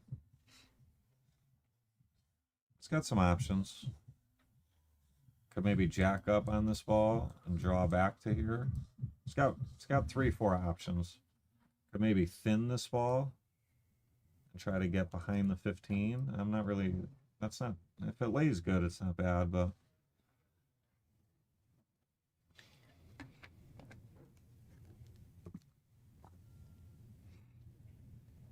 looks like probably a safety behind the 13. He might even be able to make it. I think he played all safe. You know what's actually nice about that safe is with this ball blocking the pocket, even if you didn't get coverage behind this ball, you might not sell out the 7. Right. It's a good shot there. And I don't know. Let's see. There's a kick. But I don't know if you can make it anywhere. Maybe you have to try to like kick bank it back up to the top left corner. I don't know. Yep. I see what you're saying. That's not bad. Well, I don't know if it... Yeah, it looks like it tied up that 12.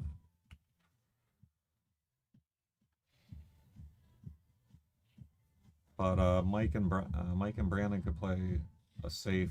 I think I might leave this ball here unless he can guarantee that he can break it out right now. Yeah, he'd love to break it out now if he's got the angle to go forward.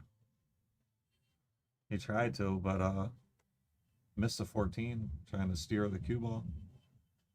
But I don't see any damage being done here. Maybe you play this ball off that ball and try to bank it in the side. Maybe you just roll this ball up and keep them tied up. Just roll it up a little and keep them locked up. Yeah, I don't know. This is a weird spot. Yeah, nothing great here either way. He's going to thin it and bring the cue ball down below it. Yep. It's not bad.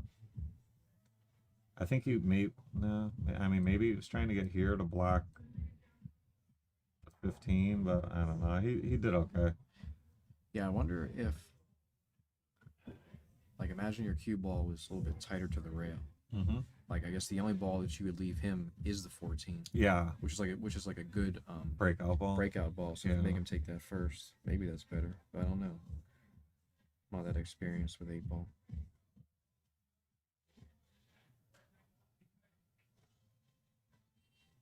All safety there. Nice cue ball there. Oh, Great. look at this. Perfect. Yeah. You don't even try to kick at the 7 here. There's just no point. I don't know what you're supposed to do. Maybe I would probably kick at one of these balls and try to just kick them towards the 8 and try to maybe cluster them up. There's really not much you can do here. I wonder if you can try to cut the 15 down the rail. Imagine if you could like place the 15 and put it like on the point of the side pocket. Oh, right here. It's hard to do. Right here, right? Yeah. Yeah. Yeah, I see what you're saying. But I would kick at the 9. The 9 could be used as a breakout ball. So I'd try to kick the 9 over here. I see. Okay. Yeah, I think he was trying something more along your lines here. Let's see, they can use the 14 or the 9. He's going to use the 9. I probably would have used the 14 personally. But at least this gives you some insurance on the 14. Oh, perfect. Nice. Yeah, perfect. Well done there. Nicely done. And Mike and Brandon off to a great start here, up 2-0, and in good position here, trying to run out, stretch the lead to 3-0.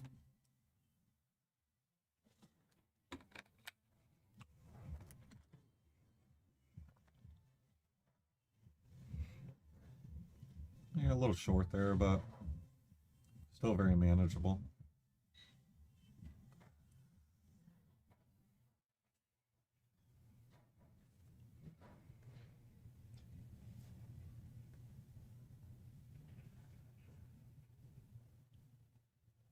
Looks like he's going to get very good here.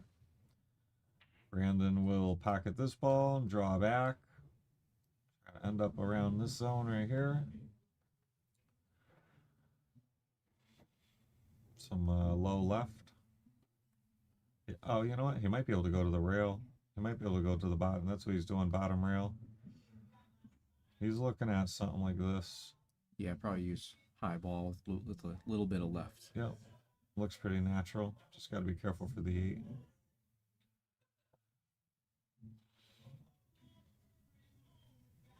Mike just has to smooth this one in.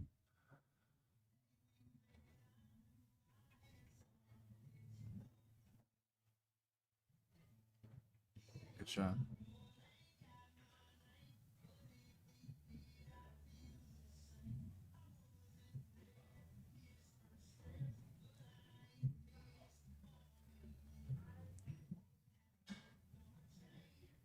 This 8-ball is to go up 3-0. Yeah, big shot here. Team Genovese back against the wall. They'd love to build some momentum. Great shot there by Brandon. Nicely done. And that's 3-0 in favor of Brandon and Mike. Paulo, thanks for liking the stream.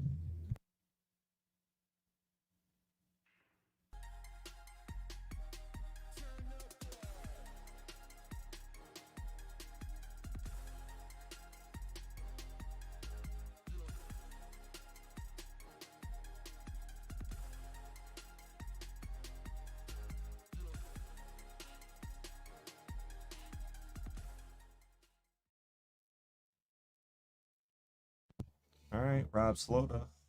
Second ball break. Looks like another dry break. Spread's looking pretty good. First look, I like solids. Second look, I still like solids. Mainly because that 15 ball's in a bad spot for stripes. That's no picnic either. For the 12 is no picnic for stripes either.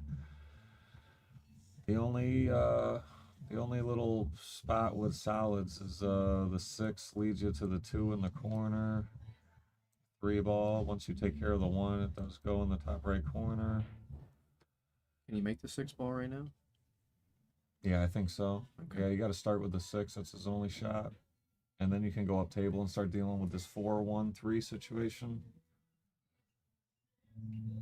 Looks like he's elevating here. Oh, yeah. Yeah. I don't know what he gave up, though. The 7, maybe?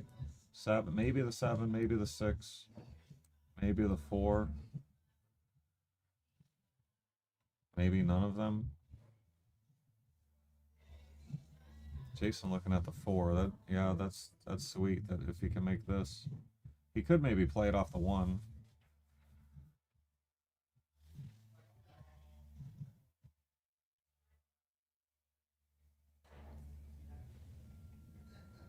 All right, got to take care of the 1 now, and then that'll open up the pocket for the 3 ball later on. Could go 1 to the 2 next, or even to the 3 if you just high left English or bottom right, either way. He went bottom right. He wanted to get below that 3 ball. And now a little bit of trouble here. Jason better hope he's got to look at the 5 in the bottom left. That's his only potential shot here. Looks like he does have a look. And not a bad swing, but a little bit outside. Now Brandon and Mike leading 3-0, coming up shooting stripes. Looks like he has a starter here for the 11.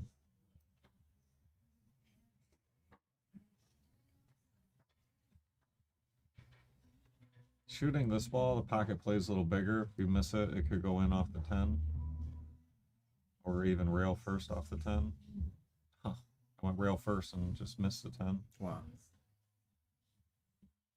So that's going to bring Rob and Jason back to the table shooting solids.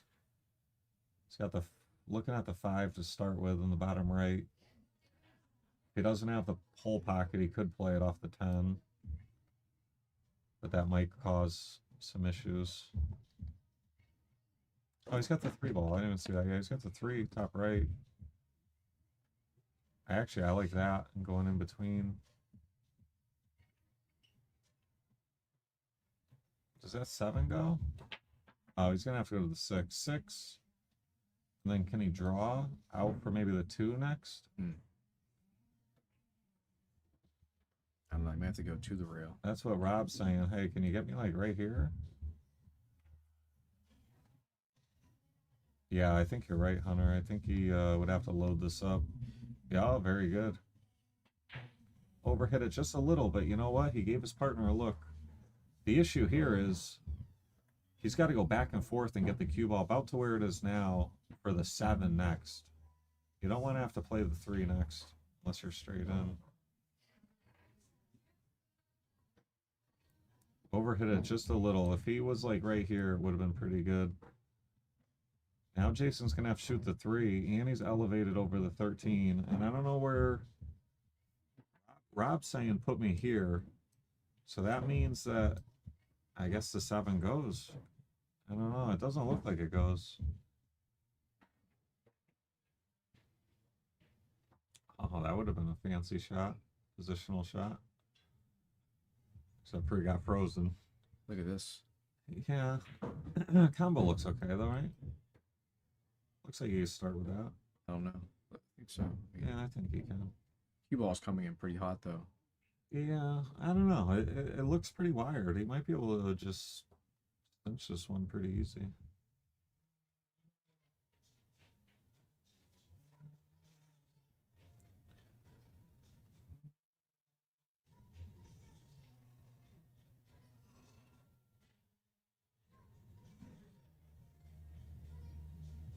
Good shot. Nice hit there.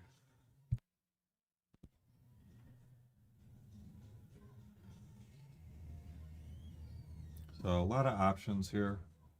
No big problems. You could save 9 for your setup ball for the 15 or the 11. The 11's gone.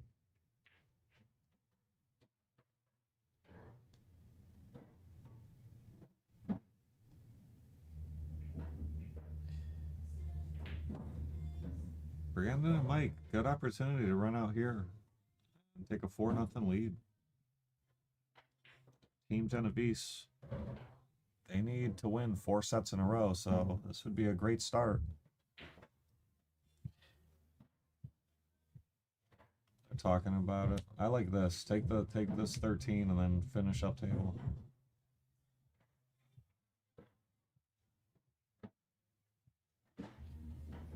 Now you could go 9, 14, 15, 8. Yeah, I agree. 9, 14, 15.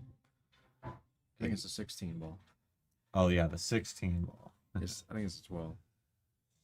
Yeah, 9, 12, 15, 8.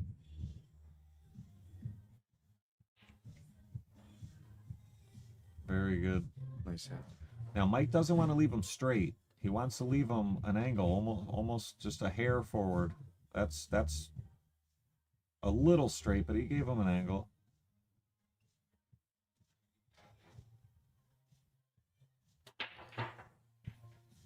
He's all right. He's going forward. I'd like to see him maybe just stun off the rail with a little bit of English. Yeah, it looks like he's going forward, high left, 2 rails. Oh, 3 rails all the way around. Looks like pretty good speed there. Very nice shot. Nicely done there. That was good. He came in on a good line, good speed. Yeah, sure did.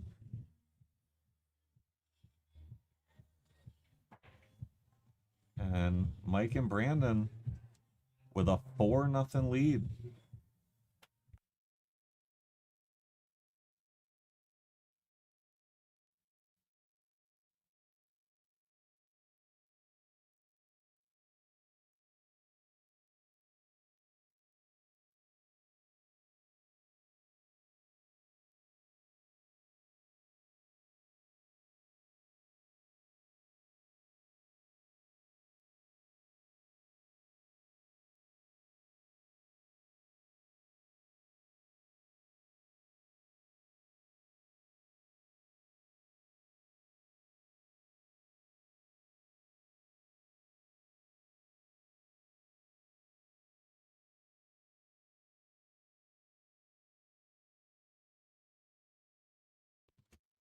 All right, Brandon, a break.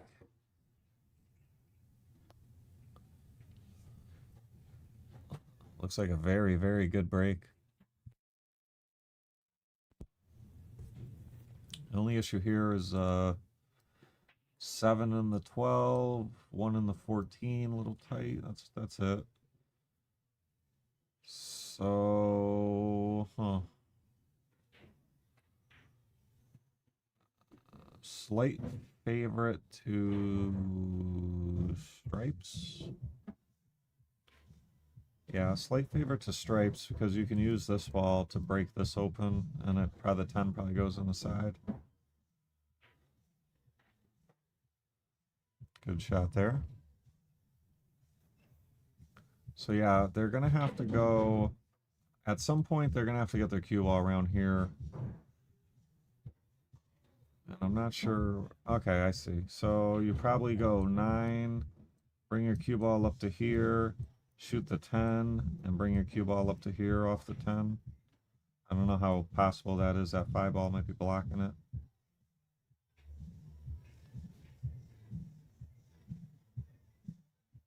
All right, gave it a little. Oh, okay. So they got the. What is that? 14 in the side, I think.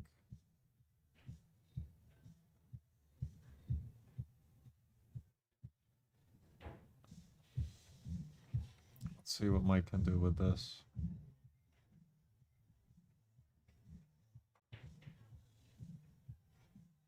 Had that slowed down a little around here, it would have been real strong, but it overrolled a little bit.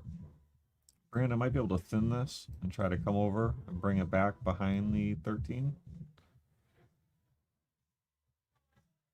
Very touchy shot, but got to try something here. Maybe even kick at it. Yeah, that's what he did. Kicked at it. That's not bad. For all things considered, didn't have too much to work with.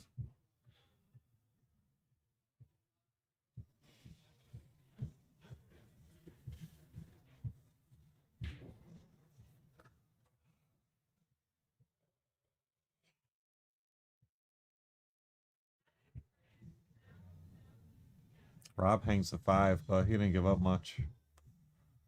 Not sure what you're supposed to do here.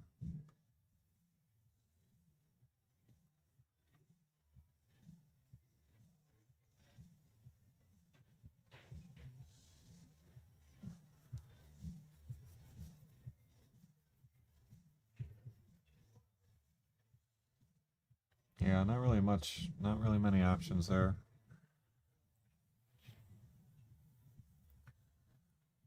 So big problems with the 7 ball for solids. Rob and Jason.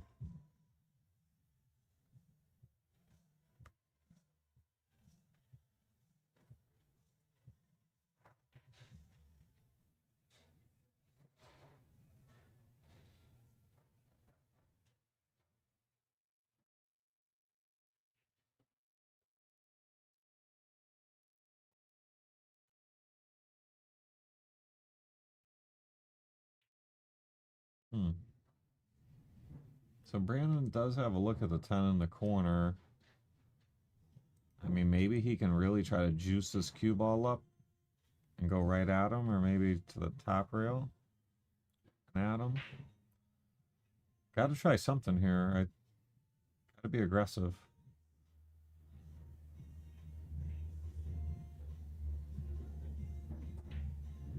Look at this. Look at this. You know what? Mike might have a real thin back cut here, but it might be something. Yeah, I think he's going to give it a shot.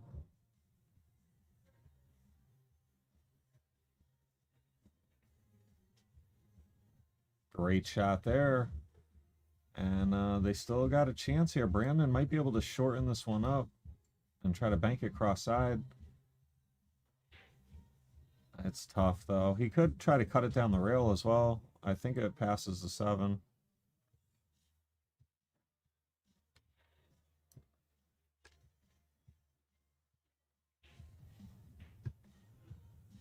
At least they have a chance. You know, they were in real bad shape in this rack. At least they're giving themselves a chance. If Brandon doesn't like any of the other options, he can try to play a real fancy safe behind the 8, but it's tough. I think you got to swing here, whether it's the bank or the cut, either one. I think you got to give yourself a chance to win the rack here. You're up 4-0. You can be a little aggressive, and it's not the end of the world. I think we're going to see the cut down the rail.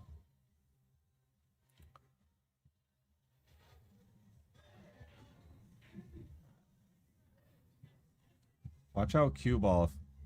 Look at this shot. Look at this shot. Brandon cuts it down the rail. What a beauty. And Brandon and Mike going to get the job done here. 5-0. And don't call it a comeback. Team Genovese going to put another beat up. And that's going to bring the score to 6-4 in favor of Quantum Break, captained by Dan Usello. So next up, we're going to have Jason Fonseca versus Nate Johnson in singles 10 ball. You guys know the deal. 5-10 minute break. And we'll see you soon.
All right, guys, we got a plot twist here.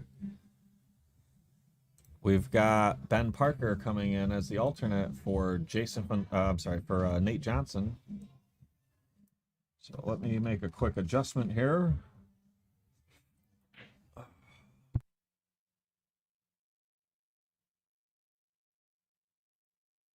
All right, here we go. Singles 10 ball. Jason Fonseca for Quantum Break versus Ben Parker for Team Genovese.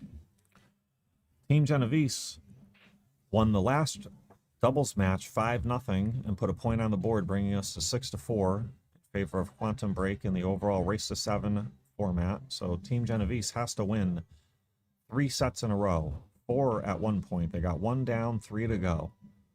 Can they get it done? 1 match at a time, 1 ball at a time, 1 game at a time, 1 match at a time.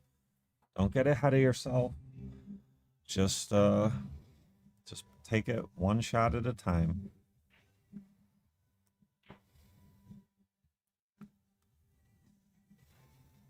So they're going to be playing call shot, call safe 10 ball, rack your own, jumping, 3 foul, and push out all allowed. But it is call shot, call safe 10 ball.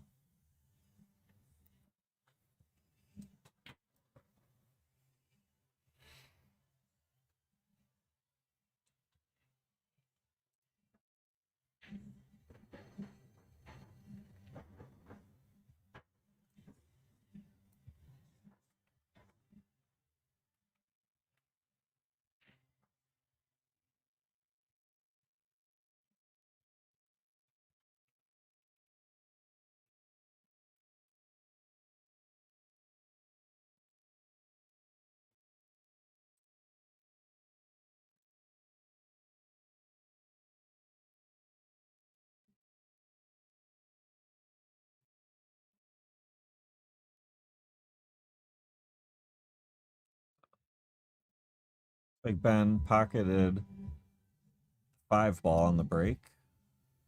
No look at the 1. Gonna have to push.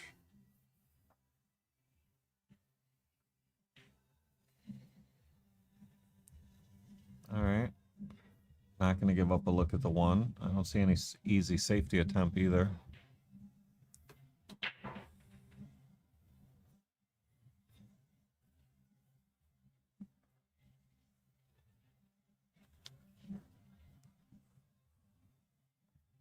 Look at this safe.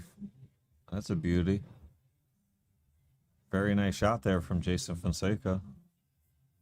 Ben's going to have to kick 1 rail at the 1. He could call it in the side, because if he makes it, he should have a good look at the 2. I like calling this one. And that's going to be a foul. Look at the 10 ball. Look at the 10. All right, 10 did clear the pocket. Jason could shoot a 110 combo, but the way these balls lay, the run out's not terrible either. Maybe put the cue ball here, shoot the 1 in the side, come over here for the 2 in the corner, 3 in the corner, and then go down table for the 4. All right, so is he going to draw back? He's going forward. 2 must go in the top left.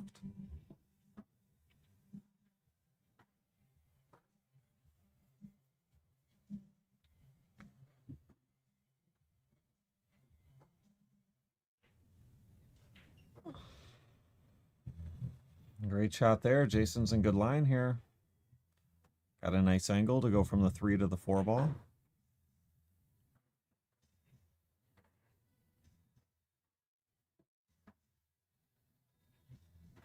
Good shot there. A little bit of draw. He's got the 6 in the top left corner next with the 7 hanging out as well. The key here is going to be the 7 to the 8 to either play the 8-10 combo or the 8 in the bottom right corner.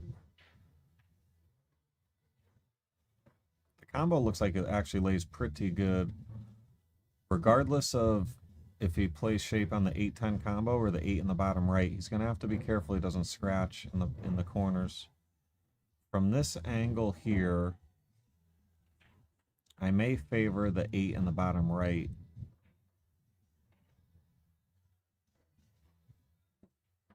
A bump would be helpful. That's a great shot. Friendly bump. He's got a nice angle to come up, shoot the 9 in the same pocket. Very good, very good. And Jason Fonseca coming out swinging. Very nice run out here. Looks like he's going to take the first rack in a 1-0 lead. Just like that. Very nice run out. 1-0 Jason Fonseca.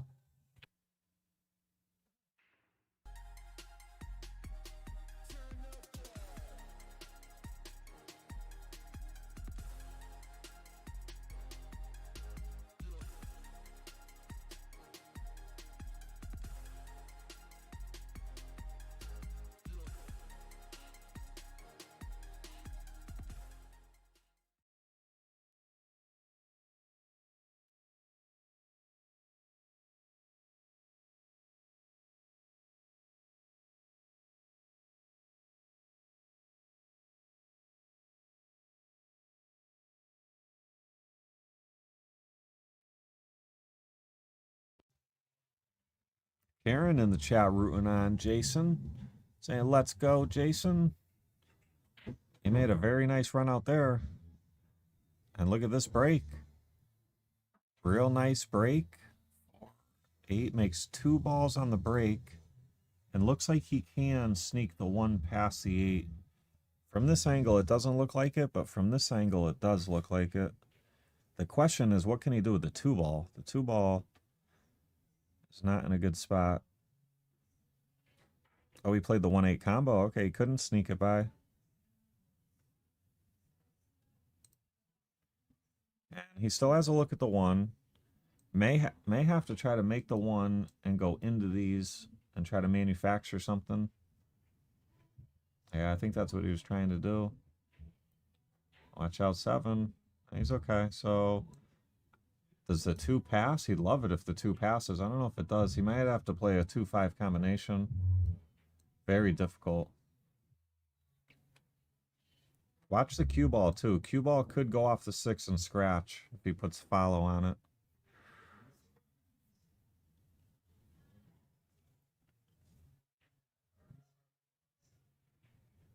This is a tricky spot here. Let's see what he can come up with. Yeah, he tried to pocket the 2. Probably had a half a pocket. Didn't give up much, though. I think Ben's going to be forced to play a safe here. Could bank the 2 ball up table and try to bring the cue ball down and use the 10, 6, 7 as coverage. 2 ball might double bank back towards the top left, though. Speed. Got to control the speed here. Alright, didn't get coverage, but didn't really give up much. 2-9 combo is very tough, and now this 5 ball is a little locked up as well.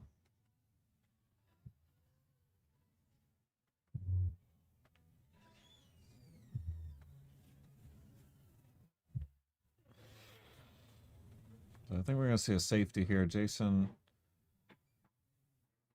I think he wanted to leave that 2 ball on the top rail. And that's gonna be a sellout for Ben. But that 5 ball's in a tough spot. Not sure what he's going to be able to do with that.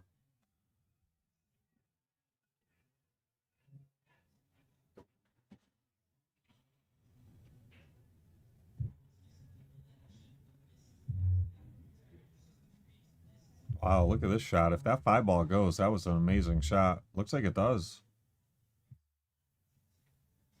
Wow. Oh, wow. He had to cheat the pocket a little bit and it hung. Had that gone in, he was in great shape. Now Jason with a big opportunity.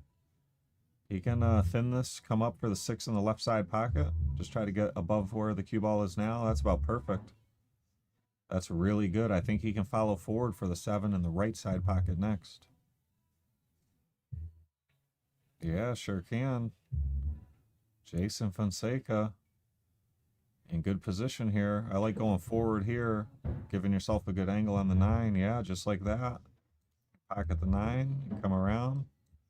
Anywhere in this big zone where he's at now.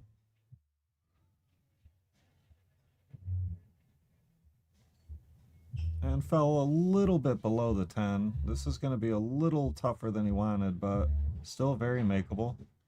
I don't think he has to worry about a scratch in the side. I think he can just focus on pocketing the 10.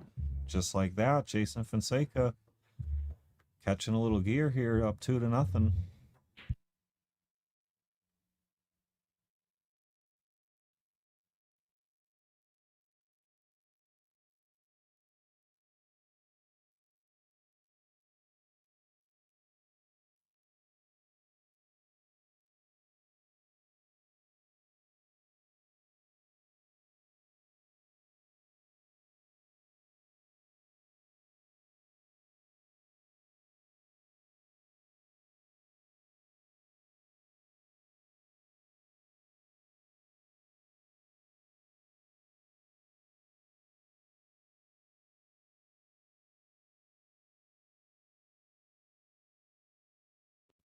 All right, Ben Parker back against the wall, down 2-0, and his team is in a must-win position here. And solid break there makes the 3-ball 4 rails. I don't know if he's got much on the 1 here, though. He might be able to slice it in. He might be able to bank it in. Yeah, I think the bank probably plays better than the cut, but it's a little tricky with where the 2-ball lays. May have to like really gently try to bank it in and then keep shape for the 2. I think he's going with the cut and trying to run the cue ball back and forth. Yeah, that's what he was trying to do. It was very difficult. And now Jason is going to step up with a nice starting look at the 1 ball. Jason's looking pretty comfortable out there. He's hitting the ball pretty good. And so far, he was a part of the last doubles match where his team lost 5-0, but he really didn't have a lot of opportunities. In singles, it's a lot easier to get loose. And I don't think he got too friendly of a bump on the 9 there. I think he can see the 2, but I don't think he can see enough to make it in the corner. I think he's going to have to play safe. If he does play safe, I kind of like a bank like this. You shoot directly into the 2, and you try to like stop shot or leave your cue ball right around here, and try to use the 6-7 as coverage.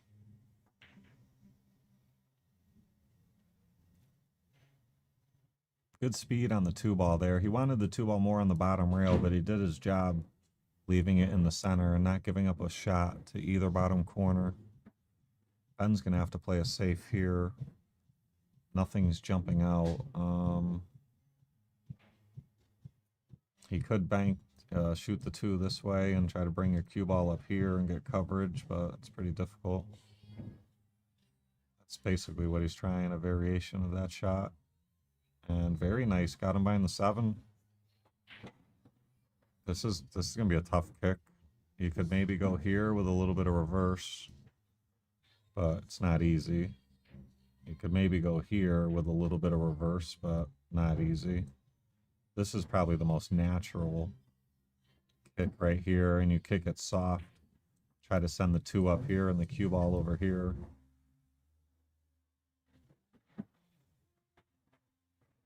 Makes a very nice hit. And look at this. Look at this shot. Pays to hit him. Makes a very nice kick. Gets a pretty good... he must have called it somewhere. He called it in the side or the corner. He was going to get this one back.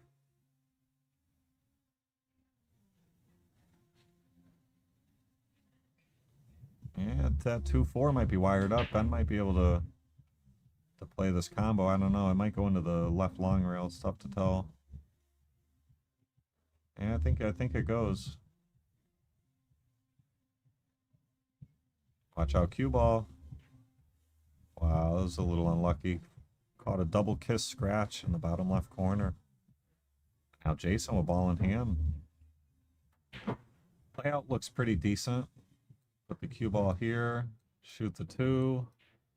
Load up to here.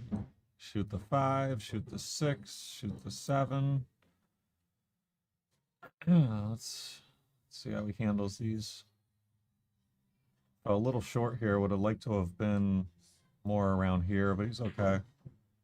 He's going to have his cue ball go to the rail and back out and play the 5 in the side. Good shot. All right, so now it starts getting a little bit tougher here. He's going to have to pick which side of the 8 he's going to land on. Oh, he missed a 6. And look at this. Ben Parker going to get up with a nice starting look at the 6 on the side.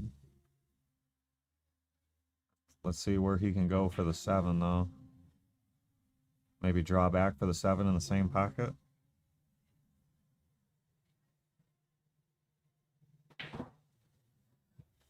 I went beyond the 7 and has a look at the side.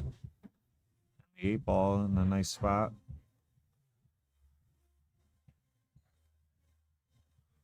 All right, Ben Parker. Good opportunity here to run these out. Some low right here. Come off the rail for the 9 in the top left next. He's looking at going forward for the 9 in the side next. Let's see what he's going to settle with. Oh, he missed the 8. Yikes. He was really trying to get that cue ball off the rail, trying to cheat the pocket a little bit, and cheated it a little bit too much and bobbled the 8. Now Jason with the same decision. Does he use low right for the 9 in the top left next, or does he go forward for the 9 in the side? Looks like he's going forward.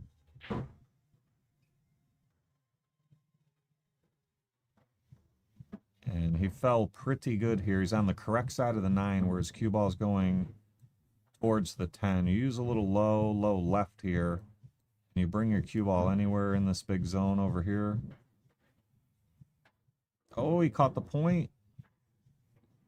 Caught the point. Not a bad leave though. This is no gimme for Ben. You got to slice it up the rail or play the cross corner bank. He's gonna go up the rail, which I prefer that over the bank as well.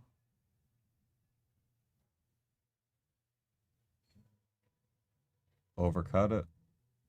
Is he gonna get away with it? No, I think Jason's gonna have a cut on this. I think he can use some low right and twist this one in, back cut it a little bit in that top left corner.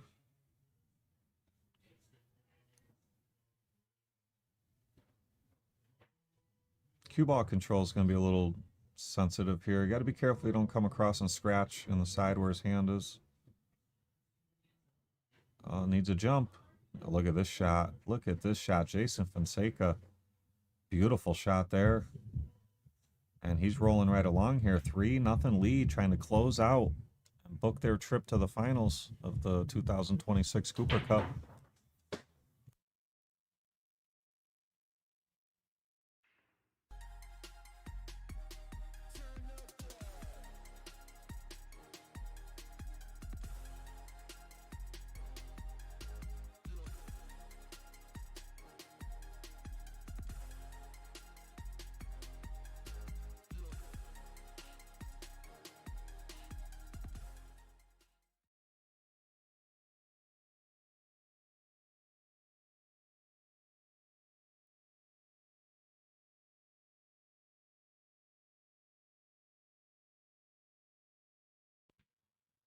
All right, Jason Fonseca rolling right along.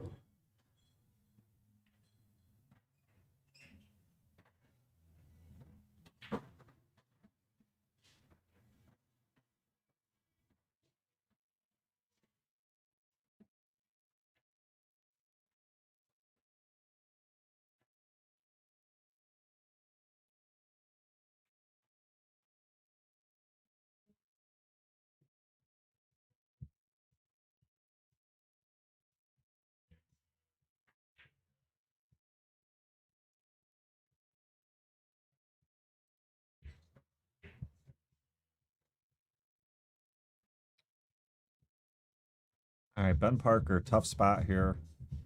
He's his team is down 6-4.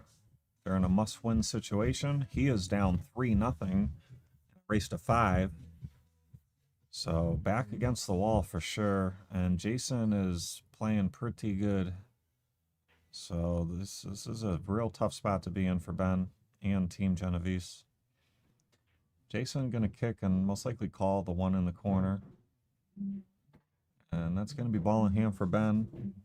Exactly what he was hoping for. He's got ball in hand. All the balls go. He's got the 1-2 to start with. The tricky shots here is going to be 6 to the 7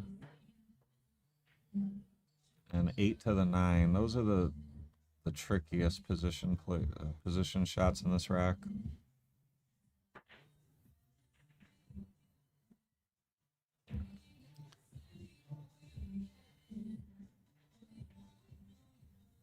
Fell a little short here.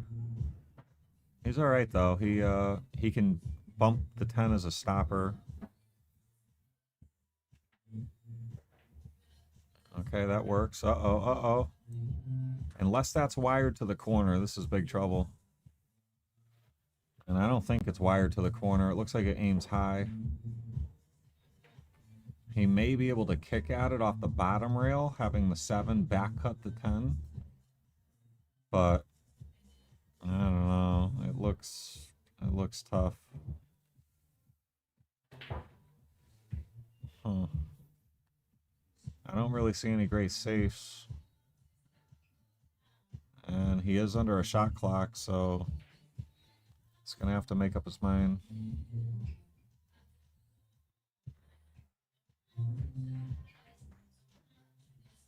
Look at this. Look at this shot.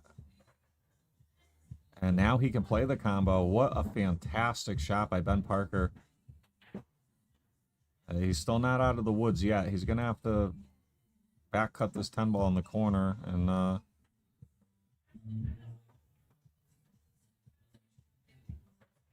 Ben Parker. Very nice shot there. Very nice shot on the 6 to open that up. And he's on the board 3-1. That was huge.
All right, guys. Sorry, I just had to step away, use the bathroom real quick. All right, so let's see. 2, 4, 6, 8, 9. I believe it was Ben's break. Made a ball. Open look at the 1. 2 balls up table. A little tricky to get position. May have to go around the 4. Or, yeah, may have to go around. Maybe he can follow just straight forward. Oh, look at that. He had the window. That was very crafty. Now he's got a nice angle as well to bring his cue ball out for the 3 ball on the side next. Slow down, slow down. All right, not ideal, but he's okay. He's okay. I believe he can make the 3 and draw back and stay underneath the 4. He's just got to be careful he doesn't get, you know, like over here or beyond. I think he's okay. He tried to cheat the pocket a little, caught the point. And Jason, very nice look at this 3 in the corner. Have the cue ball go forward and out to around here. And he's going to have a nice look at the 4. As long as he doesn't get dead straight, he'll have a good line towards the 5. Let's see what he can do here. Oh, he went back and forth. And that's going to improve his shape from the 4 to the 5. Now he's got a natural angle to come through the 4 around this gap here. Or he can go below the 8 like that. That's the better route to go, I think, so it gets you closer to the 5. He did get like dead straight though. He would have liked to have been on either side of this straight line, but he's okay. He can just draw and stop right there. Yeah, now he's got the 7 with a little bit of an angle as well. He can pocket the 7 and just try to have the cue ball come out a little bit. If he wants, he can really cross over and try to get to like here. So he's got an angle going from the 8 to the 9. Let's see what he comes up with here. Oh, this is going to be real good, I think. Yeah. He would have maybe liked a slightly larger angle, but he's okay. He just wants to be able to get over here somewhere for the 9. Oh, he punched over. Yeah, nothing wrong with that. Look, he hit the circle. And pretty much a stop shot here. Jason Fonseca looking to get to the hill. And very nice out there. Jason, you can see he's hitting the ball good. You can see the confidence in the stroke.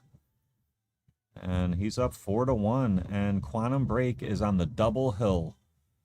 They're on the hill 6-4 in the race to 7. And they're on the hill 4-1 in the race to 5. They are one rack away from the Cooper Cup Finals, where they'll face Kevin Bourne and the Natural Born Killers.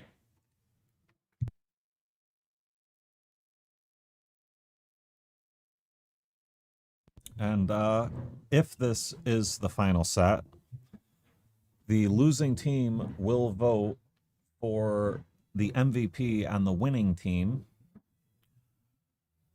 And that MVP is sponsored by Violet Wildlife Services. You'll see their graphic in the top left every once in a while. Big shout out and thanks to them for sponsoring the MVP.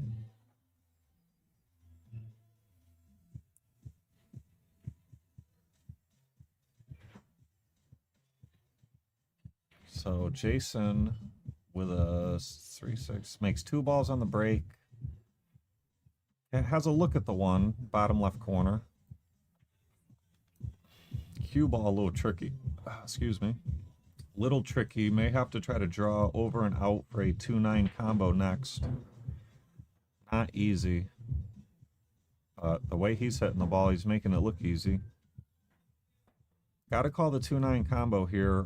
The 2-ball, you may end up with a look at it.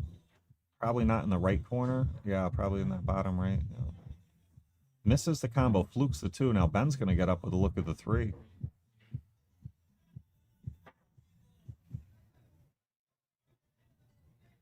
Position a little tricky here. I don't think he can slow roll and hold. I think he'd have to go up and down and back up to around here for the 4 in the bottom right next, where he could play safe.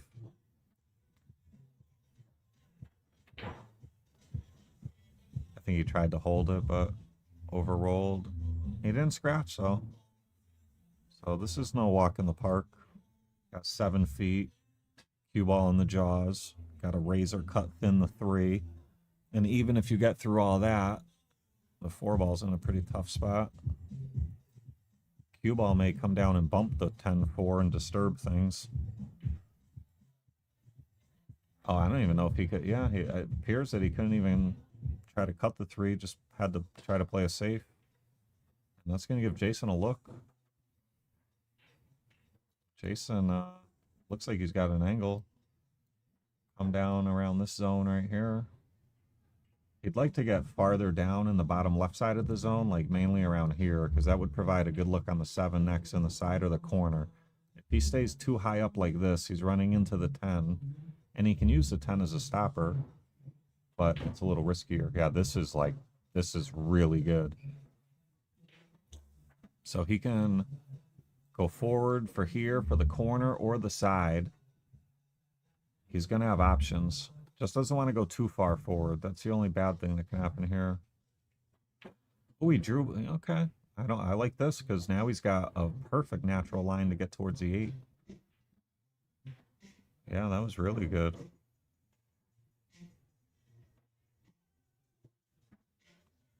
Wants it to stay real close to that rail. Okay, it did. So now he does have an angle going that way. He'd like to fall somewhere in this zone over here, a little higher up. Yeah, that works too. Yeah, like I said, higher up, because now he's got the angle. Why is the circle not deleting? There we go. And this could be for the win here. If Jason could smooth this one in and hold for the 10. Okay, he's going to overroll it. Watch out, cue ball. Okay, he's got to look in the side. He's got a bank or the side. He's going to go with the side. And Jason, can he get it down? Can he get it done here? And, man, Jason played lights out that set. What a strong performance that was. Jason Fonseca beats Ben Parker 5-1, and Quantum Break wins the semifinals over Team Genovese 7-4. Big congratulations to Quantum Break. That was real strong. Yesterday, they were down 2-0 in the overall score. And Brandon Ryan was beating Dave Sheehan like 3-0, I think. And it looked like Team Genovese might run away with it. And Dave Sheehan ended up coming back and winning that match. They finished the day 3-3. And Quantum Break came storming out the gates today. And they won 4-1 over Team Genovese. Wow, that was some great pool. So the finals is going to be Quantum Break, captained by Dan Usello, versus Natural Born Killers, captained by Kevin Bourne. That's going to be a great matchup.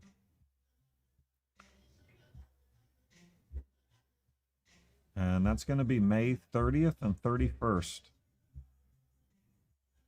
So about 20 days, about 3 weeks. Make sure you guys tune in. I am going to go see who the MVP is on the winning team. The losing team is going to get together now and vote on that. And I will come back shortly and announce the MVP winner.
All right, guys.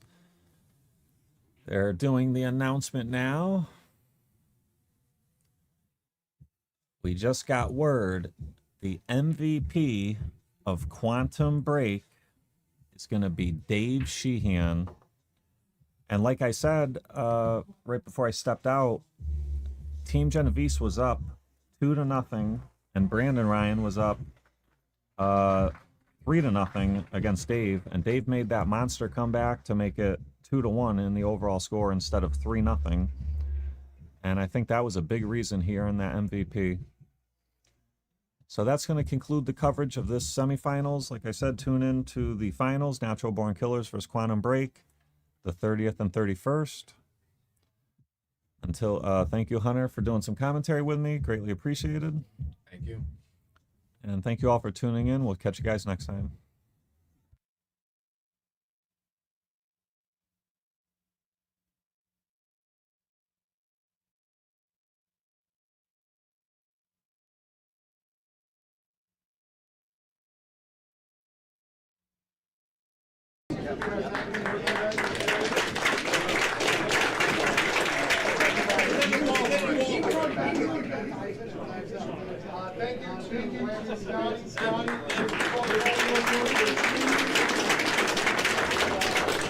We're also going to be playing down for the MVP. We also want to thank two people. One is Wildlife Control.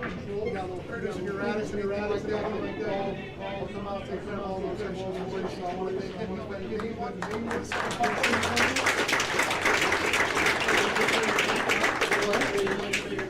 No. Friends with Gabe Smith.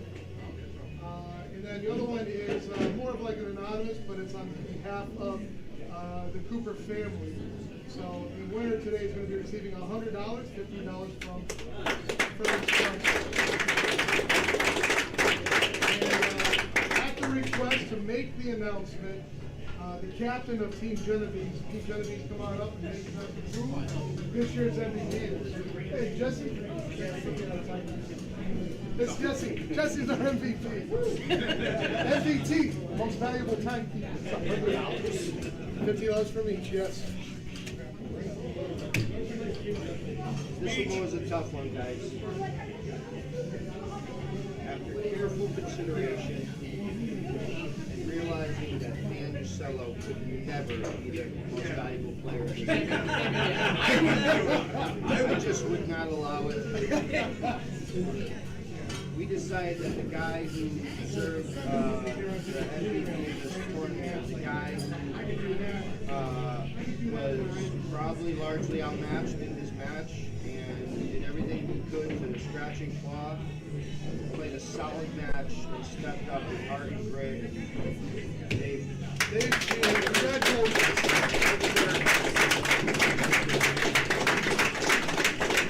and because I know he's going to gamble to win against me.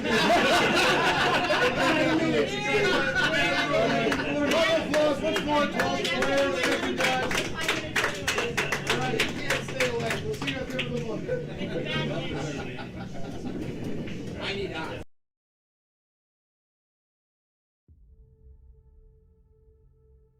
For many times I was laughed at and not believed in, but it was still a kid with a dream and a belief in himself. I feel I still have room to improve.